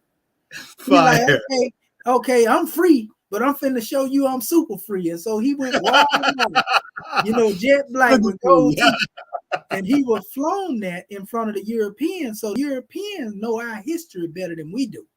So a lot of time when they see us with the dreadlocks, they see our family demonstrating these different things, they know where that come from. And so you automatically become the enemy. You think it's just a style. You run. No, you trying to say you free, huh? You got some slave maps up in your head, huh? You think you come from an ancient tribe, don't you? With the rocks in your head, huh? So cut that off when you come in my job then. In order for me to give you this salary right here, you got to cut your hair. You got to take the teeth out your mouth. You know what I mean? You can't represent nothing. You got to cut your precepts. We call them precepts, and you know what I'm saying? Rasta call them precepts. You got to shave your beard, have a baby face. Yeah. You know what I'm saying? Cut your locks off. You got to be a gentleman. Everything that represents your national identity, everything that represents your natural, you know what I'm saying, beauty, your natural honor, your natural respect. All of that got to come off. Nah, man, we ain't doing that. Yes, sir. So that's where a lot of that comes from. But peace and love for the question, family. We're going to see what our brother Judah got to say, and want to hear from some of our other family. We can go back all day. All right, brother 7,000, you there? He was there a few minutes ago. he was just there, yeah. Yeah, I know. But Judah be doing them, he be moving over there. Yeah, you there? Okay, good. Man. I'm listening from my phone. I'm upstairs trying to beat the family, and I already know. Cause I'm always on the internet, so they be like, no family time. So I try to. I know how I go. Uptight task, you know what I'm saying? It's slow, grand man. But I'm enjoying it. I'm enjoying the build. Like I say, we got a brother from the roster. We got the Moors. We got the Israelites. It's a good build, man. And we want people from all different walks of life to just come and sit around and think about what the brother Kemetian and his panel of esteemed gentlemen are saying to us. It's time for us to put a plan together. All this bickering in the back chat and arguing all the time over who did what first, it's wasting a lot of energy. So I'm appreciate this, and I'm sure it's more to come. Like I said, Kemetian is the new Lions Den champion, so anytime he want to go on, the floor is open. That's real talk. Yes, sir. And I'm gonna give y'all the website so y'all can come in and sign the census, and we want to get y'all to come in the conference calls and everything, so you can come in from time to time, when time permit, and get a drawing, family, and invite as many people possible. Put the link in the private chat, and then Karima can share it to the stringer. Okay, absolutely. Okay, we'll definitely do that then, and we can actually get some of our family that's in the audience to post it. Brother Bati Bay, I know you hear me, grand man. Unless you're a moderator, they can only want to share the link to the channel. You can share it in the private chat, and then Karima can take that and put it inside the chat. Okay, I got you. Yep. Well, what I'm gonna do while we here, since we mentioned it, I'm gonna show the website first so they'll know what it, cause he got some imposters out there, brother, trying to act like they us. It's a whole nother story. You know what I'm talking about, Judah. You got. I know what you're talking about too, brother. Yeah, they trying to act like they us, brother, but they ain't us. So beware of those bogus people with our flags and symbols that are not Moorish American. This is our official. Put it on full screen, family. Okay. Yeah. It ain't on full screen. Let me go. The bottom. Okay, I see it. Yeah. Right there. There you go. Okay, there we go. Now let me get over here. Hold Well, I got to get back to my page. In order to do that, what I can do though is I can stretch it out like that, and that way I can switch back to the screen. Okay. Okay, can you see it better? Yeah. Okay, there you go. So this is our official website. It has everything in it, family, that you want to know, basically as we go in here. We got videos for one to get a knowledge, reflections of, the journey that we done made along the way. We got our divine constitution here. We got the prophet, sitting up there representing everything it is you want to know about us, as opposed to, an organization. We are not against our Moorish Science Temple family. We trying to get them too to understand the difference between church and a government. You see what I'm saying? So you see Brother Kemetian coming forth. You don't think we just going at, a different group. No, we trying to get all our people to see beyond just the religious context and understand what government is. Because that's the only thing we ain't tried yet. We tried everything else. You feel me? So when we go here, we got the tab. This is how you navigate. These are all the departments, that we're in the process of building right now. We got a Department of Economics, Trade, and Commerce, a Department of Law, Defense, and Protectors and Justice, Herbs, Health, and Healing, Department of Agriculture, Food, Department of Foreign Allegiance, Department of Media and Freedom, Department of Sciences and Universal Peace, which we demonstrate now, Department of Education and Truth, which we demonstrate now, even Department of Transportation, Highways, and Telepathy. Let me ask you a question on go that. Ahead, my brother. You just said the Department of Foreign Allegiance. Is this dealing with the unifying of different groups and factions? That's right. Okay. So is there like unity with the EWF that exists today? Because the EWF still exists as a main central group or head of the EWF. The EWF is in New York. Well, what's the EWF? Can you explain to the people? That's the Ethiopian World Federation. They have Ethiopian World Federation was established in 1937 by Haile Selassie's. I remember you brought it up in your presentation. Yeah, definitely. So because we're making connections here, even with the commandment keepers, the Moorish Zionists, groups that existed around the same time that these unifying doctrines were started and were gaining traction. And so I want to be in unification with my Moorish brothers, as a member of the EWF as well. We also have the Constitution as well, and I think it's probably just as is probably relative to the Moorish Science Constitution as well, because we're dealing with government now. We're dealing with maritime law. We're dealing with federal law. We're dealing with state law. Going from those kinds of levels of law. And I think that the more unified we are, the more power we have within the legal justice system. You know what I do. So I'm all about that. You know what I mean? Right. You still going to school for lawyer, right? Yeah. I'm in law now. Yep. And I'll be in law school within the next year and a half. Cool. Yes, sir. And so that EWF measure come in where Prophet Noble Drew Ali said to the Moors this. He said that we are to link ourselves with the families of the nations. You see, one mission, and see, this is what Prophet Noble Drew Ali told the Moors. He said he founded the Moorish Science Temple for the purpose of learning how to be a citizen in that state, right? But this is where our family dropped the ball at. He said he founded his Moorish Divine and National Movement for the purpose of the uniting of the Asiatic states. And that means uniting all our people that are here, right? But then he spoke of uniting the Asiatic nations. And that refers to going outside of here, to the east. You see what I'm saying? That refers to all of our people as a whole. You see what I'm saying? So that would include any of our people. And we are peace-loving people. Because you can't be a nation if you ain't a peace-loving people.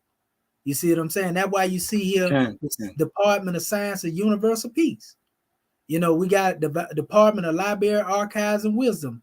I'm in that department. That's why you see me with all this information that you see me compiling.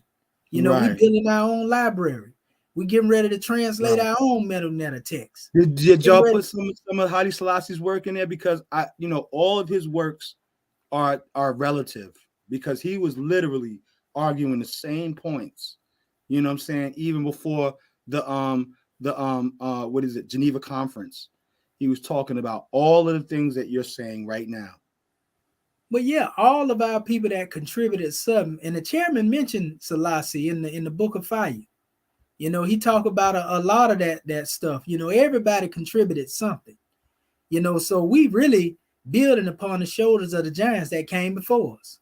You know, we got embassies and consulates and governments, Department of Social Duties and Interfaith Ministry, which we were demonstrating tonight. You know, so all of these things that we have here, family, with, even our department, well, we got our executive rulers here, but we got Seven Seal Publication. That's the chairman's foundation. You know, the Prophets Foundation for the Moors. Everything we bring forth, that's where we publish it from. You know, we got also everything it is that you want to purchase. You can contact the chairman for the Prophets, oil, teas, compound. These things heal you, family. I'm talking about when you get sick, think it's a game. When you get sick and you got some issue, you got that toothache and all that type of stuff right there, and you use this stuff here, it knock it up at you, brother. You hear me? So you can call the government and get that. We got all of the literatures here. We got our flag seals, medallions, all that stuff there. We also have I got a website here. You probably stumbled on it, didn't know it was my website, in conjunction with our Moorish American government, where we teach it on Kemet here. We got this is something I want you to see right here. What we demonstrate. Islamism. If you look at this right here, and this ain't getting religious, so I'm just showing you principles. We draw from all of these four quadrants. So when they be like, why you demonstrating it? Because that's our paradigm. That's what I like about what Noble Drew Ali brought us. He brought us a universal truth. That's why you see Buddha name here, you see Confucius name, you see Muhammad name, you see Jesus there. Even though we know some of our people believe these are diametrically opposed, we draw from the lofty teachings of the truth that all of them brought. And that's why you always hear me say, I ain't mad at you for what you believe. Because that's how we demonstrate, in our paradigm. You know what I mean? And so also, it's a lot of stuff just in that measure alone. That website, going back to our website, in this portion here, we have the truth. In this area dealing with the truth. We got some journey where the chairman was demonstrating up there with the Moors in the temple in Chicago and talking to them about government. And some of our people just can't get government. They want to know about per capita taxes and money. They want to know where the money at. Our people love thinking, but you know how it go, brother. Listen, man. Yeah. Remember that part? You ain't talking about money. You ain't talking about nothing. Remember that part in Coming to America when they didn't believe that Akeem was a prince until they saw his face on the money? See what I'm saying? See what I'm talking about? And that's what we trying to do. We literally trying to put our face on. Listen, we trying to get the original Ethiopian dollar with Haile Selassie's face reestablished. That's what we trying to do. We trying to reestablish the monarchy. And it was he established a democratic theocracy. You know what I'm saying? So when you talk about theocracy and government, you know what I'm saying? You speaking music to my ears, bro. That's what, if you ain't got no theocracy, man, then you really ain't been got it right, because you know how they do it. In America, democracy and republic is two sides of the same coin. But when you deal with theocracy, now you got to be accountable through your integrity. But this government is still a theocracy. That's why it says in God we trust. That's when right. Even you walk into a courtroom and look at a dollar bill, but they don't honor theocratic. They don't honor it to that extent. It's actually a democratic republic. That's right. They talking about now Let's take the theocracy out. Take God out of the demonstration. Yeah, the founding father was talking a lot of God talk. You know what I mean? But now it's you can't talk about it. You can't mention. Matter of fact, they got it now. Well, they done changed the curriculum. You can't teach nothing that offend Europeans now. Did you know that they just passed this law a few weeks ago that they can actually call you a terrorist, bro? Right, for calling somebody Karen. Yeah, a terrorist. They can call you a terrorist in federal. You know, so they trying to, and so this is the only government you can live under, your own government. But they never, here's the interesting thing with that.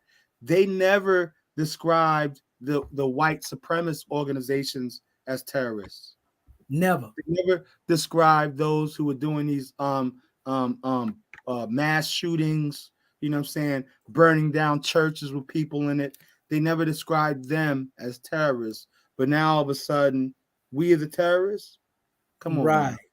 And now this is our census registration too, bro. So put all your family on there, brother Zion. Yeah, I'm coming through. I'm definitely coming through. Me and my son, yep. Yeah, get them all on here. And also we got the Lost Tribes of Ali. Yes, sir. Yes, sir. You know, what we show I want the unification thing at the end of the day. You know what I mean? At the end of the day, you know what I'm saying? The wisest thing we can do is unify. You know what I'm saying? We may have our different, you know what I'm saying, doctrinal beliefs. We may have our different leaders. You know what I'm saying? At the end of the day, look at that. Stop right there. That's what I was trying to show you. Ain't that Ford right there? That's Israelites and Moors right there. That's and right Ethiopians, right? That's Ford right there, right? No, wait, that's what's his name? Rabbi Ford.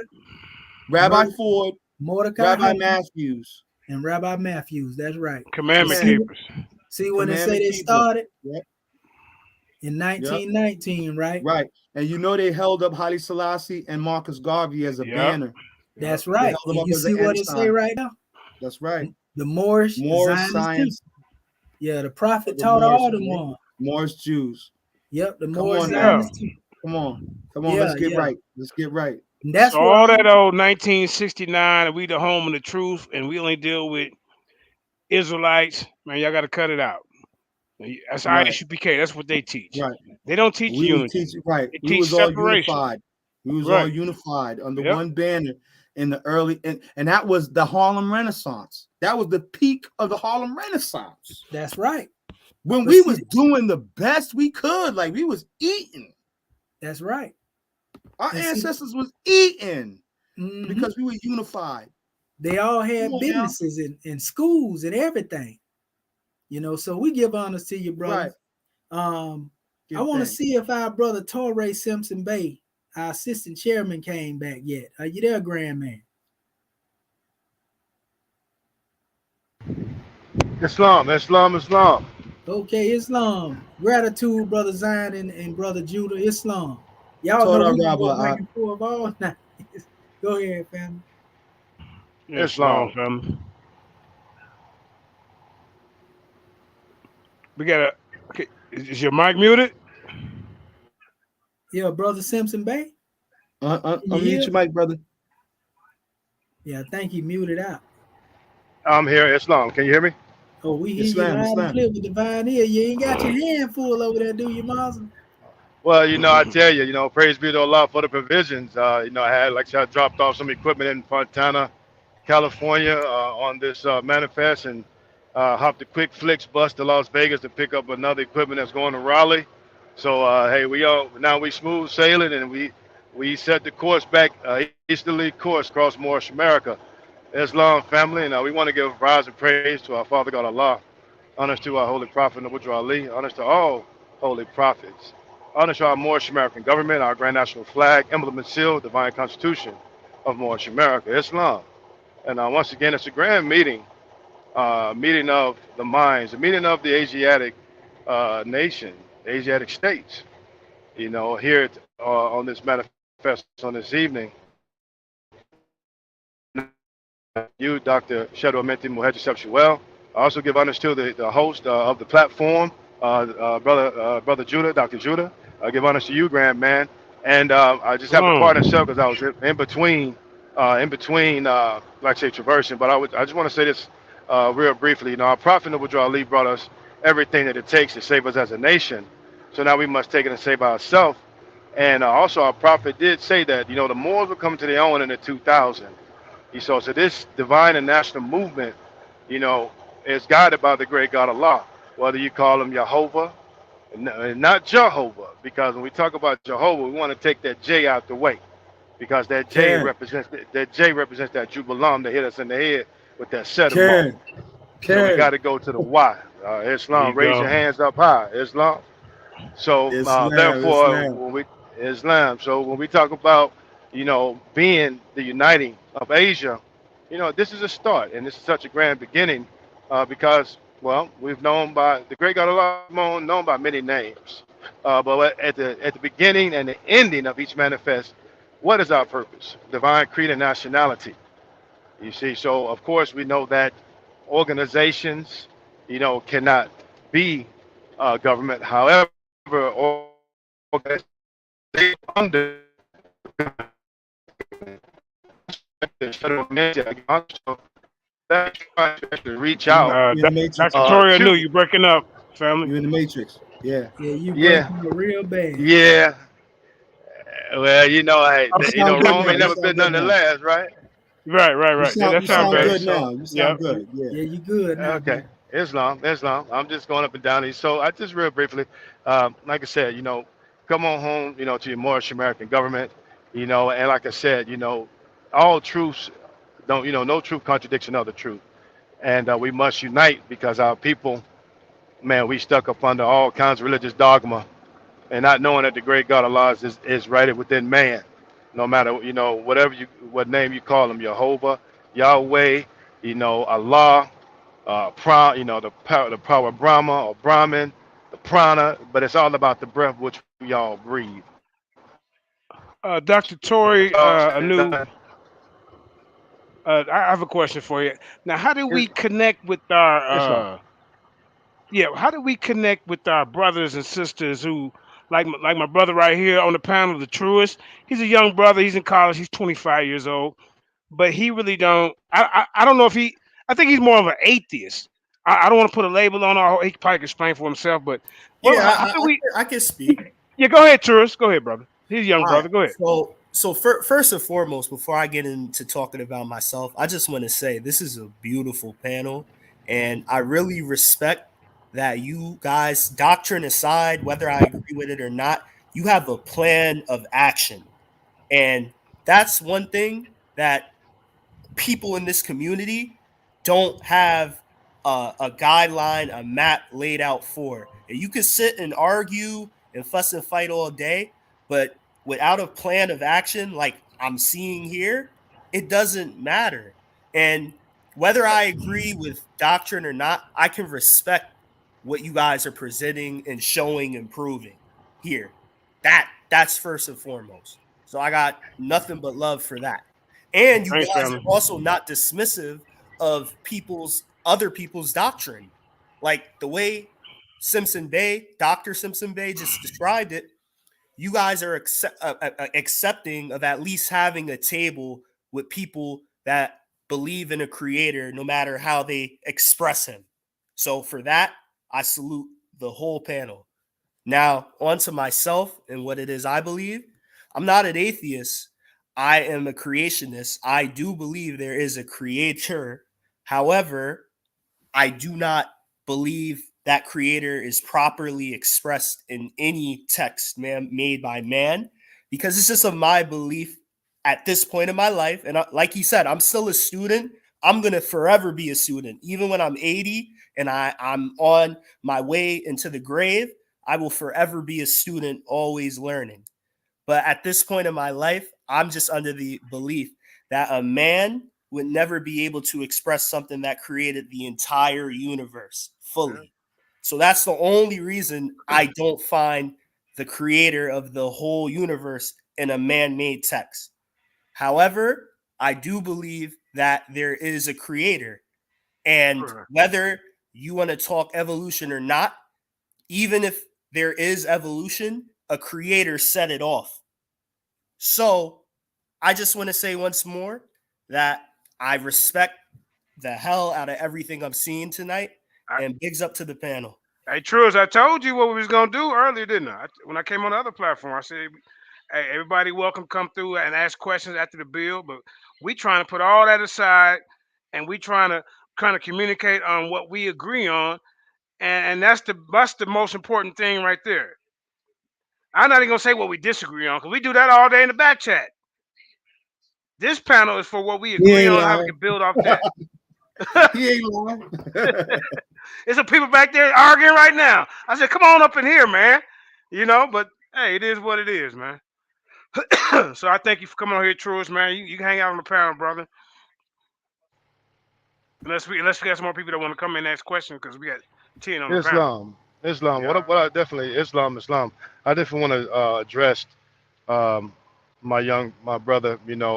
When it comes to when you say you're a creatist or you're a creator, here in the Moorish American government, we always be a student, and that's definitely correct. That's the only way that you can learn, because see, the cup is never filled. Like you said, the creator is vast.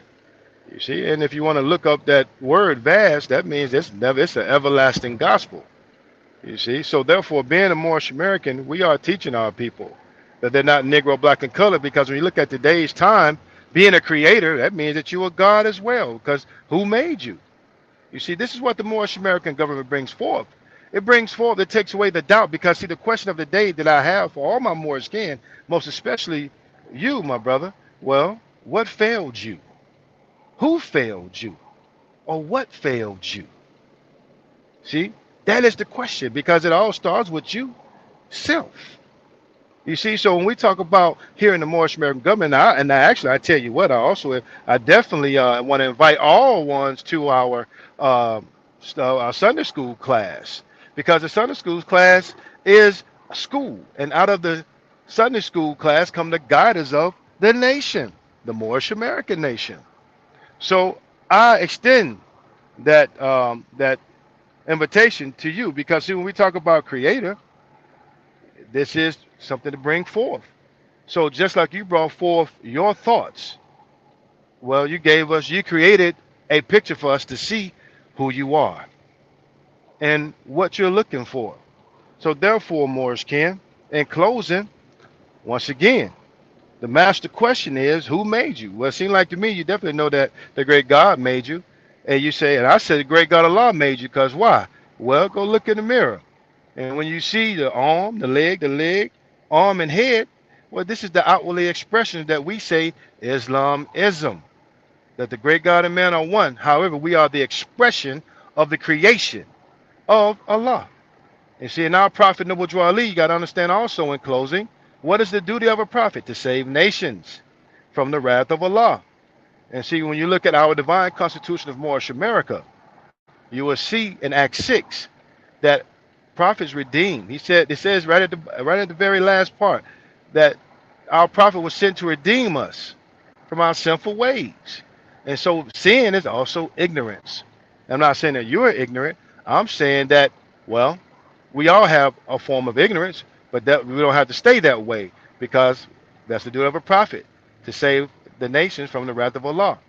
So therefore, grand man, I just encourage you to come. Matter of fact, tomorrow for Sunday school. Once again, you can like I said, you can go to the Moorish American Government.land website to get the call-in number, or you can go on Facebook, period, and you see Moors right here in the citizens of our Moorish American government, divine ministers. And hey, I know I post it every day. So I just welcome you to come and attend our National Sunday School Conference call, sponsored by Moorish American government. And with that being said, Morris Ken, I definitely got to get going, and this apparatus gonna start acting crazy, because I'm about to go through these mountains.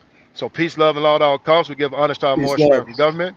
We give honor to our National Grand Chairman, our National Grand Sheikh, National Sister Grand Sheikh, and we give honors to all my people that's on this call. And I love you. Islam. Love you too, family. Islam, brother. Right. Peace. Gratitude, grand man. And yeah, we give honors to your brother Truist for that drawing.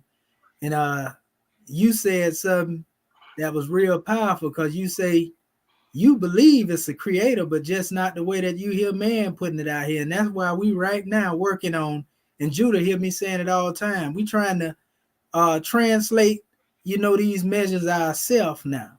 It's time for us to write our own history, and get rid of the mystery, so to speak. So we give honors to your grand man, and we honor all schools of thought. That's what we demonstrate. Salvation, our God unit. We ain't talking about a spook. That God exists within you. That God exists within everything outside of you. The real text is the creation. So this is what really make us a scientist. Because in our teaching, we say, well, our science is a living manifestation.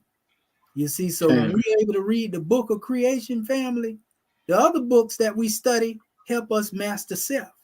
But when we go into a state of fruition where we become that truth, we are able to read that text in reality, outside of what man said, because man knows not by being told.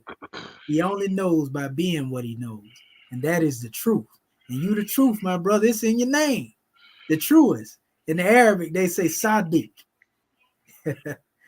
Peace and love, brother, for being on the panel. Just you are you familiar with that with the statement that history is written by the victors?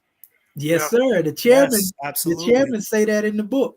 Come on. He said this way. Hey, the chairman say this. He said this way. He said, "Why let the criminal describe the crime?" Now you said something that just struck a light bulb in my head. So when you think about the text of all these holy books, when you get to the nitty-gritty of it, we are the creators of those books. That's right. So in a way, those books are our creation. But then you have to ask the question of who created the people that created those books. That's the question that we have to spend our entire lives trying to get a clear understanding of. And it's quite possible until our time on this earth passes, you will never get a full understanding of that. But I think you have to start with at least knowing that there is something that created you, and that created you to create these magnificent holy texts. Yes, sir. Right. Now I'm gonna give you something in conjunction with that briefly in a summary, not long and drawn out, right?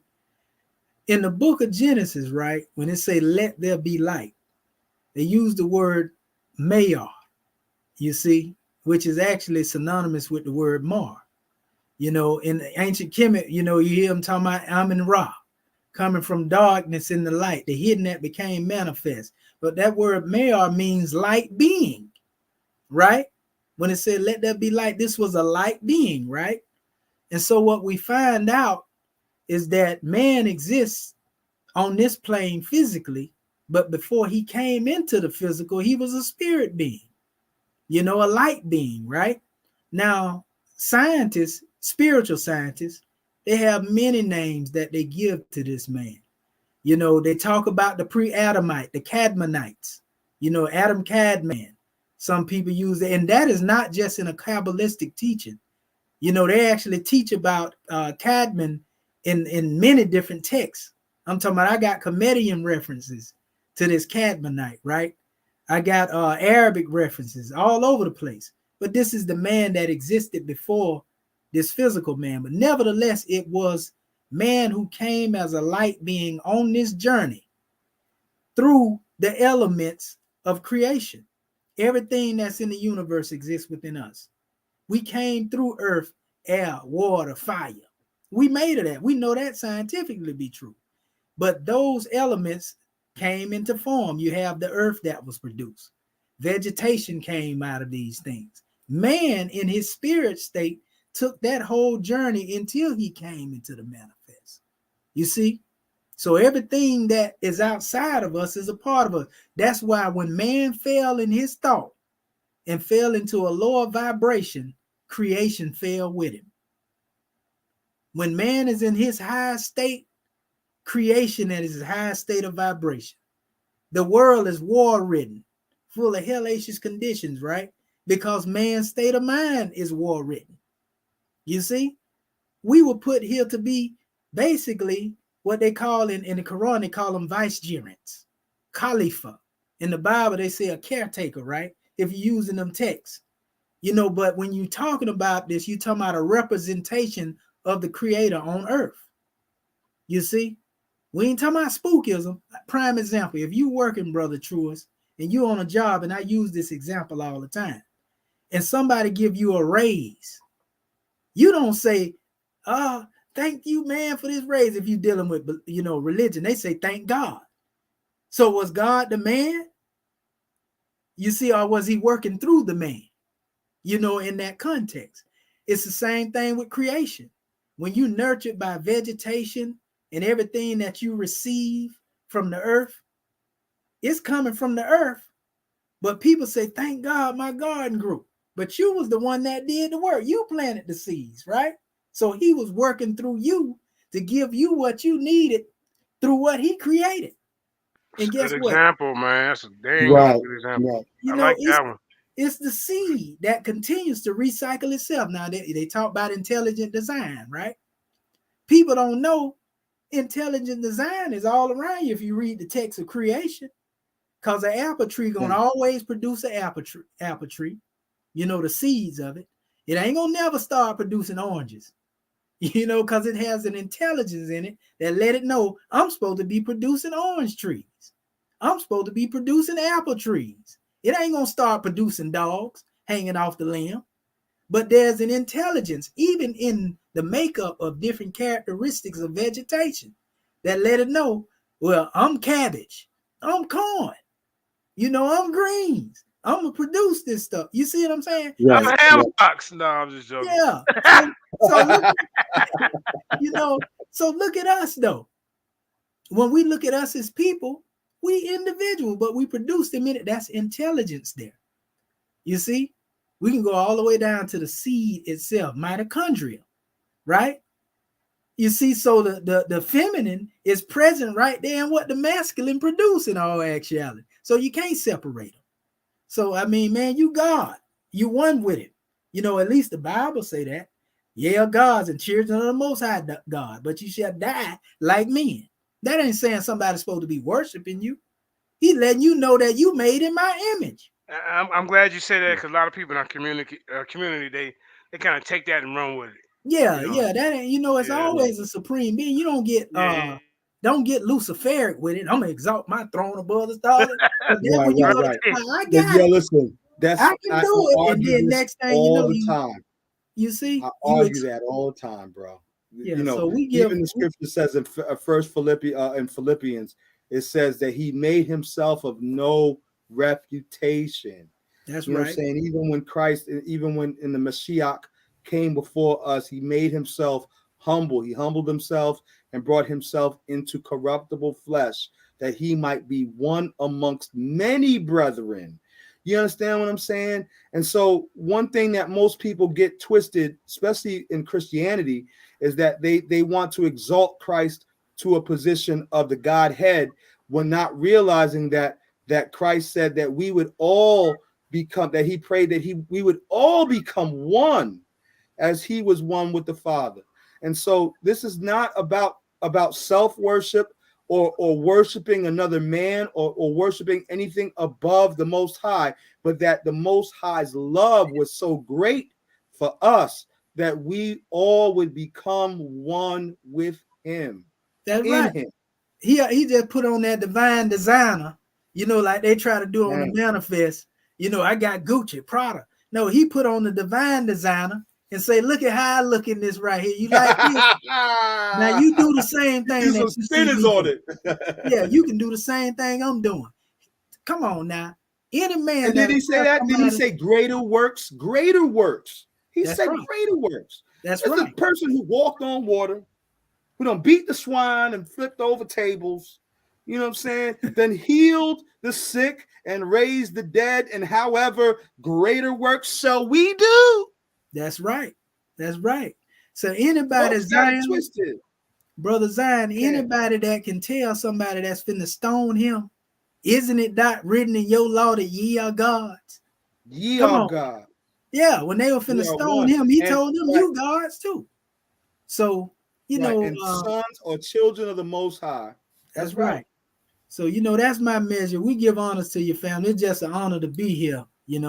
Anybody got any questions, that they want to bring forth before we depart? Because I know my grand man, they don't be all up in the hour. We can keep it going, as far as how we move. You know how we do.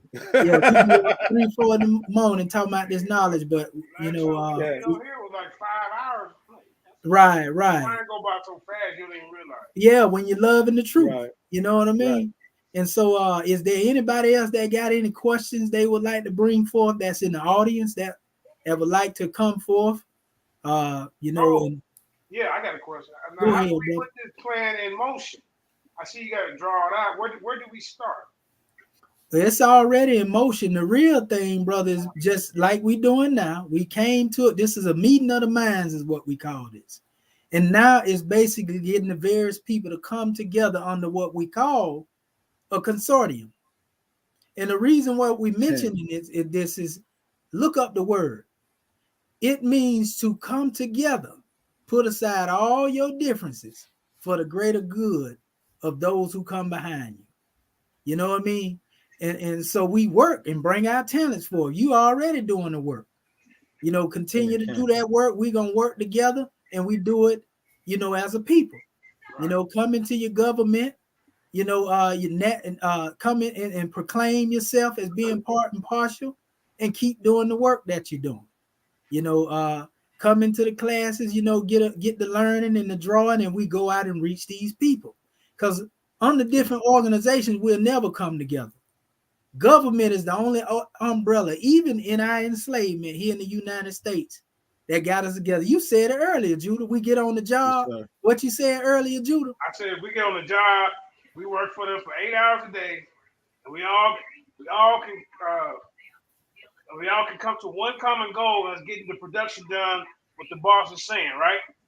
But guess what? Truist might not believe what I believe. I might not believe what a Swift Angel number 9 believe. But for some reason, we all can work together with our backs of each other and get the job done. But when it comes to us, we can't deal with each other because he's an atheist, because he's a Rastafarian, because he's a Moor, and because she's a Christian. We got to stop that, because if we can go to this European job or anybody's job, not just European job, but if we can go to their job and work as one cohesive unit with all walks of life, why we can't do it with our own people? Right. Because so can I just add to that? Yeah, go ahead. So as he was saying, like the next step, because they have a plan, they laid out a foundation and a roadmap, and from here it's just a matter of awareness and networking. Got to get the message out across different platforms for people to come together, and it shouldn't be hard because, as I said, based off of everything I'm hearing, there's nothing that is saying like, no, we don't want these kind of people over here. Like, it's nothing that is divisive about it. There's nothing that is saying like, no, if you believe this, we don't want you here. And that's one thing that has limited these kind of things from happening in the past. And that's one thing that when you brought up jobs and what the European does, that's one thing they're very good at. Being non-divisive amongst each other, right? Amongst themselves. That's how they conquered the world. They can't, like, different countries across the entire continent of Europe that had different beliefs came together under one banner of being Europeans and said, we're going to rule everybody else. Right. I'll make a. Go ahead, brother. Yeah, he's 25 years old, 26 years old, so we still got hope. I mean, everybody ain't walk a block up, pop a pill. You know what I'm saying? There's still some hope that some of these young guys is bringing around us, picking up stuff, but also, adding their own flavor to it. You know what I'm saying? Right. Yeah, I give all honors to my father on that. My father is a great man that taught me a lot. Right. So, but like the European, they managed to do it because they know how to put their pathologies aside. That's for the greater good of their race, of their own self-serving circumstance. Watch this. Watch this. Even with the Irish, look at the Irish. The Irish, when they first came into this country, they were treated as bad, almost as bad as black folk. Although they were white skinned and they were considered indentured servants, they didn't get it as bad as we did. They always want to try to say, well, we were slaves too. No, you wasn't. You wasn't no slaves. But if you look at this, right, look at the Irish lore. Look at their whole history. Their whole history is based upon folklore, right? It's based upon their religious beliefs about themselves that give them national identity, national pride, right? So you go back to, for instance, St. Patrick. St. Patrick, 90% of the story of St. Patrick is not even real. But do you think that any European will question the authenticity of St. Patrick? Oh no, they're going to go on St. Patty's Day and wear some green and go and have a drink at an Irish pub. Okay? They're going to support. I think that was last Tuesday, wasn't it? I seen somebody running. Yeah, you already know. That's why I'm bringing it up. So I just want to say on your point about the Irish, I think a big misconception that a lot of people, especially outside of the white community, have is that the Irish were treated the way they were because they were literally seen as another race of people. But no, it's more so about what you just brought up. The Irish, they were seen as pagans because when England, when the British took over that area, right, of the Scots and the Irish, they were pagans. They weren't Christians. They were nomadic. They were nomadic Viking pagan people that they deemed to be savages, not because they weren't white people like them, but because they weren't Christians and because they worship because their worship was paganist, right? So that's why they were treated poorly. It wasn't really so much so that they didn't see them as fellow white people. It was more so on their quote unquote paganist beliefs. Right. I absolutely believe. I agree with you 100%.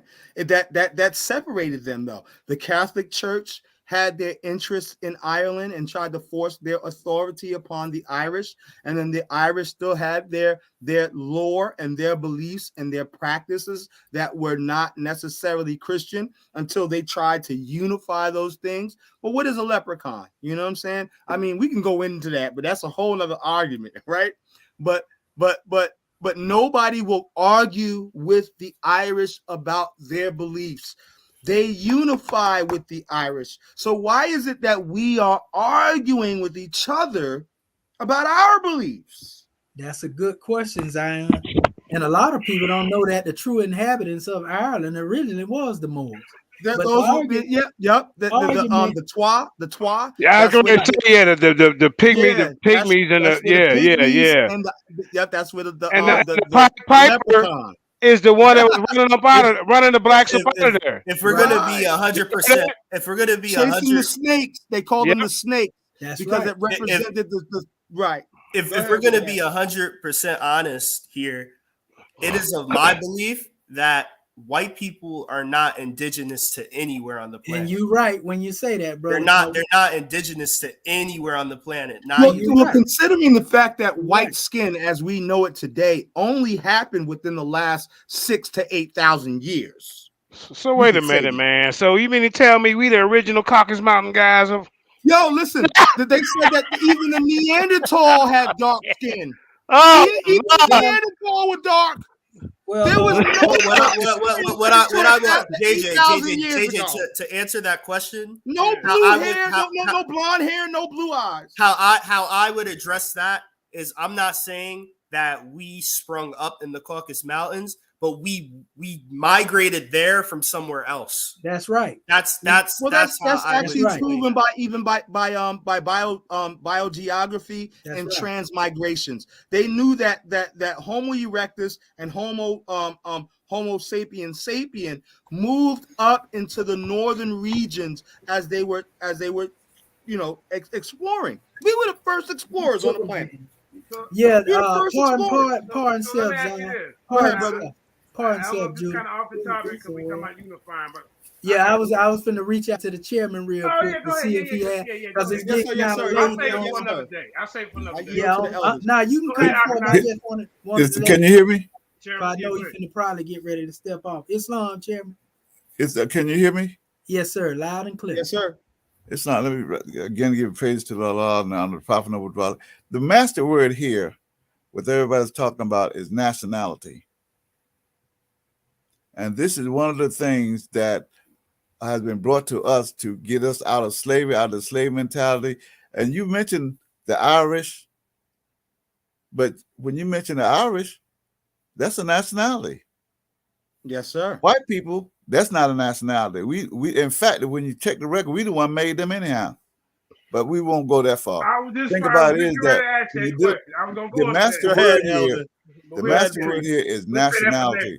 That's the reason why we're all here together from different entities. We've come, but it's all bringing us together on the one master thing, and that's nationality. Welcome home, Moors. We love you. Islam. Love you back, Elder. Love you back. Islam, Switzerland, number one. Peace, peace, peace. You see these brothers stirred up, man, with the spirit, man. Got us all fired up, yo. Yeah, man. We give honors to you, man. And like I said, we gonna build, brothers.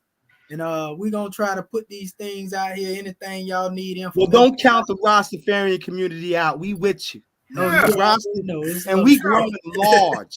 We growing large and we growing fast. There's over 100,000 Rastafarians in South Africa alone. Y'all want to see what's going to change in Africa right now with that Western Christianity? Y'all go ahead and look up the Rastafarian communities in all of the countries in Africa right now. Rastas are coming up strong. Rastaman. Yeah. Brother. Get him out. Hey, I is one. We didn't let Sister Rachel say anything. I didn't hear her say anything. You want to speak, Queen? I think that might be the Grand Mufti. Okay. Sister Rachel. Okay. Assistant Grand Mufti. You there, brother? Is that you, Sister Rachel? We see you unmuted. Maybe just hanging out, maybe. Nah, they unmuted right now. Okay. Somebody just unmuted. Can you hear me, Morris Ken? Brother Rachel, Sister Rachel, Brother Justice. Okay. All right, they unmuted. Off the mic. Yeah, they right, muted. Let's get ready to wrap it up. We're going on 3 hours. Anybody want to find a word? Then Kemetian, you can end with one of your songs. We promote all the artists. Yeah, we give honors to your family. Like I said, we can go all night. I like the chairman say we more can talk till we get white round the mouth. But but it's all on the knowledge. We love your family, and it's grand. And we inviting our family home. Like I said, we get everything when you see us out here building, we're not propagating a religious organization. This is what we call self-determination, family. The United Nations asks one question to our people: is there a unanimous will among our people to be free? Right. That's what they ask us now. Now they already accepted, us as being who we are, our flag, seal, and everything. All they said is go get your people. Right. Go get your government, go get your nation.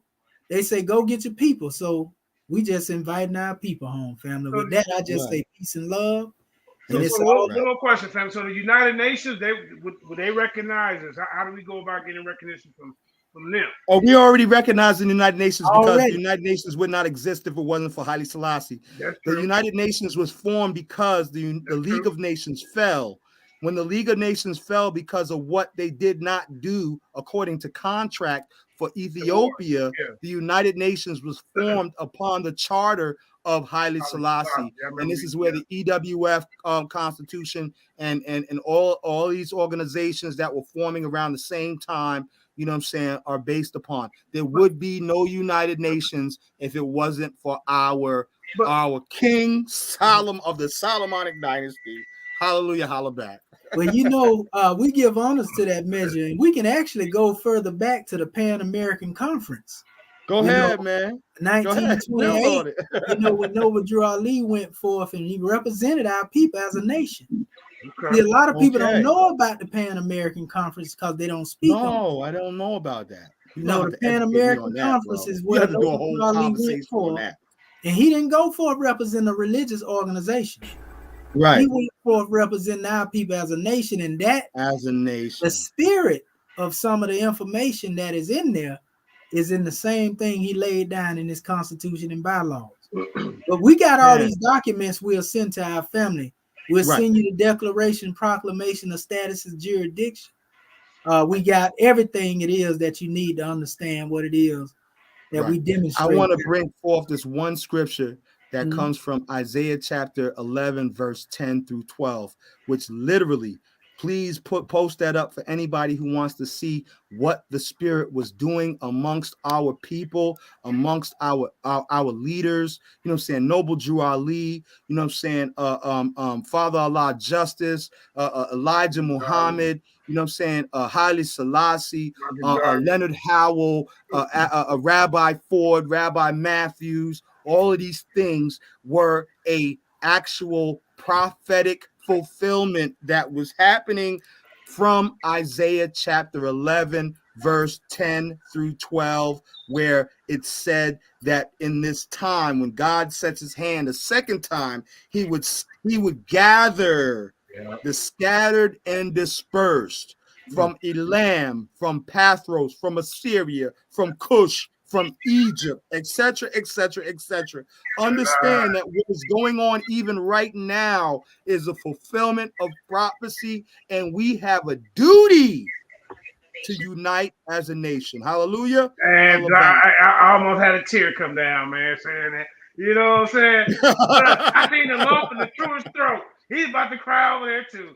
Yeah, he was. Hallelujah, hallelujah, yo. God commanded it. It's already happening. Yeah, it's already happening. Let's let it do what it do. Let's fulfill it. This ain't the last of our meetings. We're gonna probably have at least once a week, or you know what I'm saying. We're gonna continue to build. You know, everything is you know what, more everything that you said was written in. Have you ever read the book called the Book of Ali? I haven't, Elder. Okay, well, call me 434-676-1555. That's 434-676-1555. The grand sheet got a copy of it right there in his hand. Okay, it's called the Book of Ali. Everything that you spoke about tonight, including Marcus Garvey, everybody, it's in the Book of Ali. Okay. Everything. We're all coming together now as one family, right? Because of the Book of Ali. Okay. When you realize when Noble Drew Ali went over to Mecca and come back as a prophet and brought us everything to save us as a nation of people, I mean everything. When the prophet spoke about Panama and all this, it's a powerful. You need to get that book. I'll tell you. I'll send you a copy of it, the Book of Ali. Okay. I love it. I'm going to give you a call, Elder. Islam. All right, Shaheed. You can close us out now. Thank you. Yeah, we close it out. Yeah, don't close us out. All right, family. All that. It's time to get on the move, family. It's time to get on the move, and we're gonna give y'all some more media as we go out. Praise be to Allah. We love you. Welcome home, family. Yep. Peace and love. Hey, shout out to Sister Karima, the technical support team. Big shout out to Sister Karima. It makes the Lions Den roar. God dang it. It's a lot that goes on behind the scenes that y'all don't see. So, yes, sir. Sister Karima, Black Beauty. That's right. You know what I'm saying? We love you, Karima. You already know. That's right. Yeah. All right, go ahead, Kemetian. Yes, sir. All right. Let me get this. I'm just pulling this up. Can you see this right here? Is it shared? It's up. I see it. Go ahead. Okay. Go ahead and pull up some music. Okay, we'll close y'all out with this measure here. This is one of the greatest ones right here. We always play it for our family. They love it. Well, shout out to Mighty Hebrew and my ND. Mental Never Destroyed.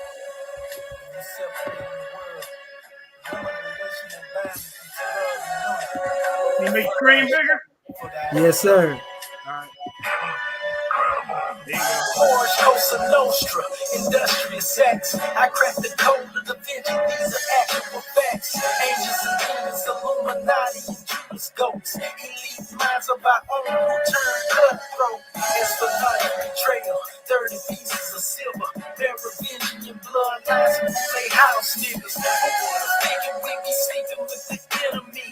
Let us rise and give honors to Nova Drew Ali. We used to say, but I am you, and you are me. Now the reapers, your brothers, keep the least and devil see. Cloud chasing in the sea, he abandoned the creed. Desire was his vice, but envy his disease. A fistful of dollars led him to his demise. Front page, it was tragic, a bloody homicide. What profits man if he gains the world but loses soul? Feel the wrath of Allah, he was struck sevenfold. Wars times, we span time 700 years. Principalities, world powers, diamond chandeliers, sheets in the mills, black turbans and scimitars. Allah's will, we prevail as one under God. Wars times, we span time 700 years. Principalities, world powers, diamond chandeliers, sheets in the mills, black turbans and scimitars. Allah's will, we prevail as one under God. The seat of power lacks dominion when sultans depart, but immortal virtues shall remain within the people's hearts. True successes are often overlooked and crucified. Sheikh Emilia did his best to exercise his fire. Opposition from all sides forced him underground, exiled from his post but loyal to his crown. He stood his ground, but no one man can defeat the mob. He transitioned inside of historic landmarks. We came as we are, and we are as we came. We came saw and we conquered. MAG shall remain. These are divine instructions. Let us unite the nations. Heavenly mandates, self-determination, treaties, consortiums, covenants, holy and divine. Social duties and obligations, proclamation signed. Theocratic, supreme laws, organic design. Creative, they deliver justice in due time. You raise up cowards, you raise up imbeciles, you raise up good for nothings. If you tell us what other nations have done, what other races have done, then you had better die. Can we do it? We can do it. Because any leadership that teaches you to depend upon another race is a leadership that will enslave you. Let me say that again. Any leadership that teaches you to depend upon another race is a leadership that will enslave you. They gave leadership to our foreparents, and that leadership made them slaves. But we decided to find leadership of our own to make ourselves free men. Babylon did it. Assyria did it. France under Napoleon did it. Britain under William Pitt, Arnold Chatham did it. America under George Washington did it. Africa with 400 million black people can do it. If you cannot do it, if you are not prepared to do it, then you had better die.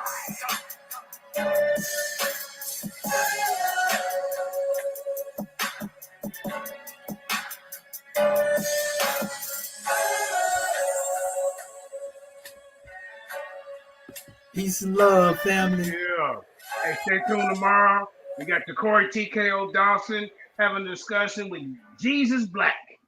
These two guys, man, they've been going in the back chat back and forth, so they finally finna bring it to the full screen. I forgot what the topic was. I think it's flat Earth versus round Earth. You know, we still be talking about that, but hey, I'd rather be discussing stuff than us fighting in the streets. You know what I'm saying? So, facts. Don't forget me and Bro Lavelle. He challenged me to a debate, and he gonna get that work. He gonna get he in the back chat arguing right now, brother. You can find him right back there. You might have to debate him in the back chat. Your head in, boy. Hey, but here's my plan, y'all. I'll tell y'all. Okay, see, you know, I got connections with different platforms, so I'm gonna take this group to different platforms, and y'all present it to the different platforms. You see what I'm saying? That's how we do it. That being said, hey, we love y'all. Hey, come back, man, tomorrow. Thank you, Truist, for coming on. War Child, Akhenaten, everybody. We love y'all. Love you, man. Love you too. Shalom. Peace. We love you, family. Yeah. Peace and love.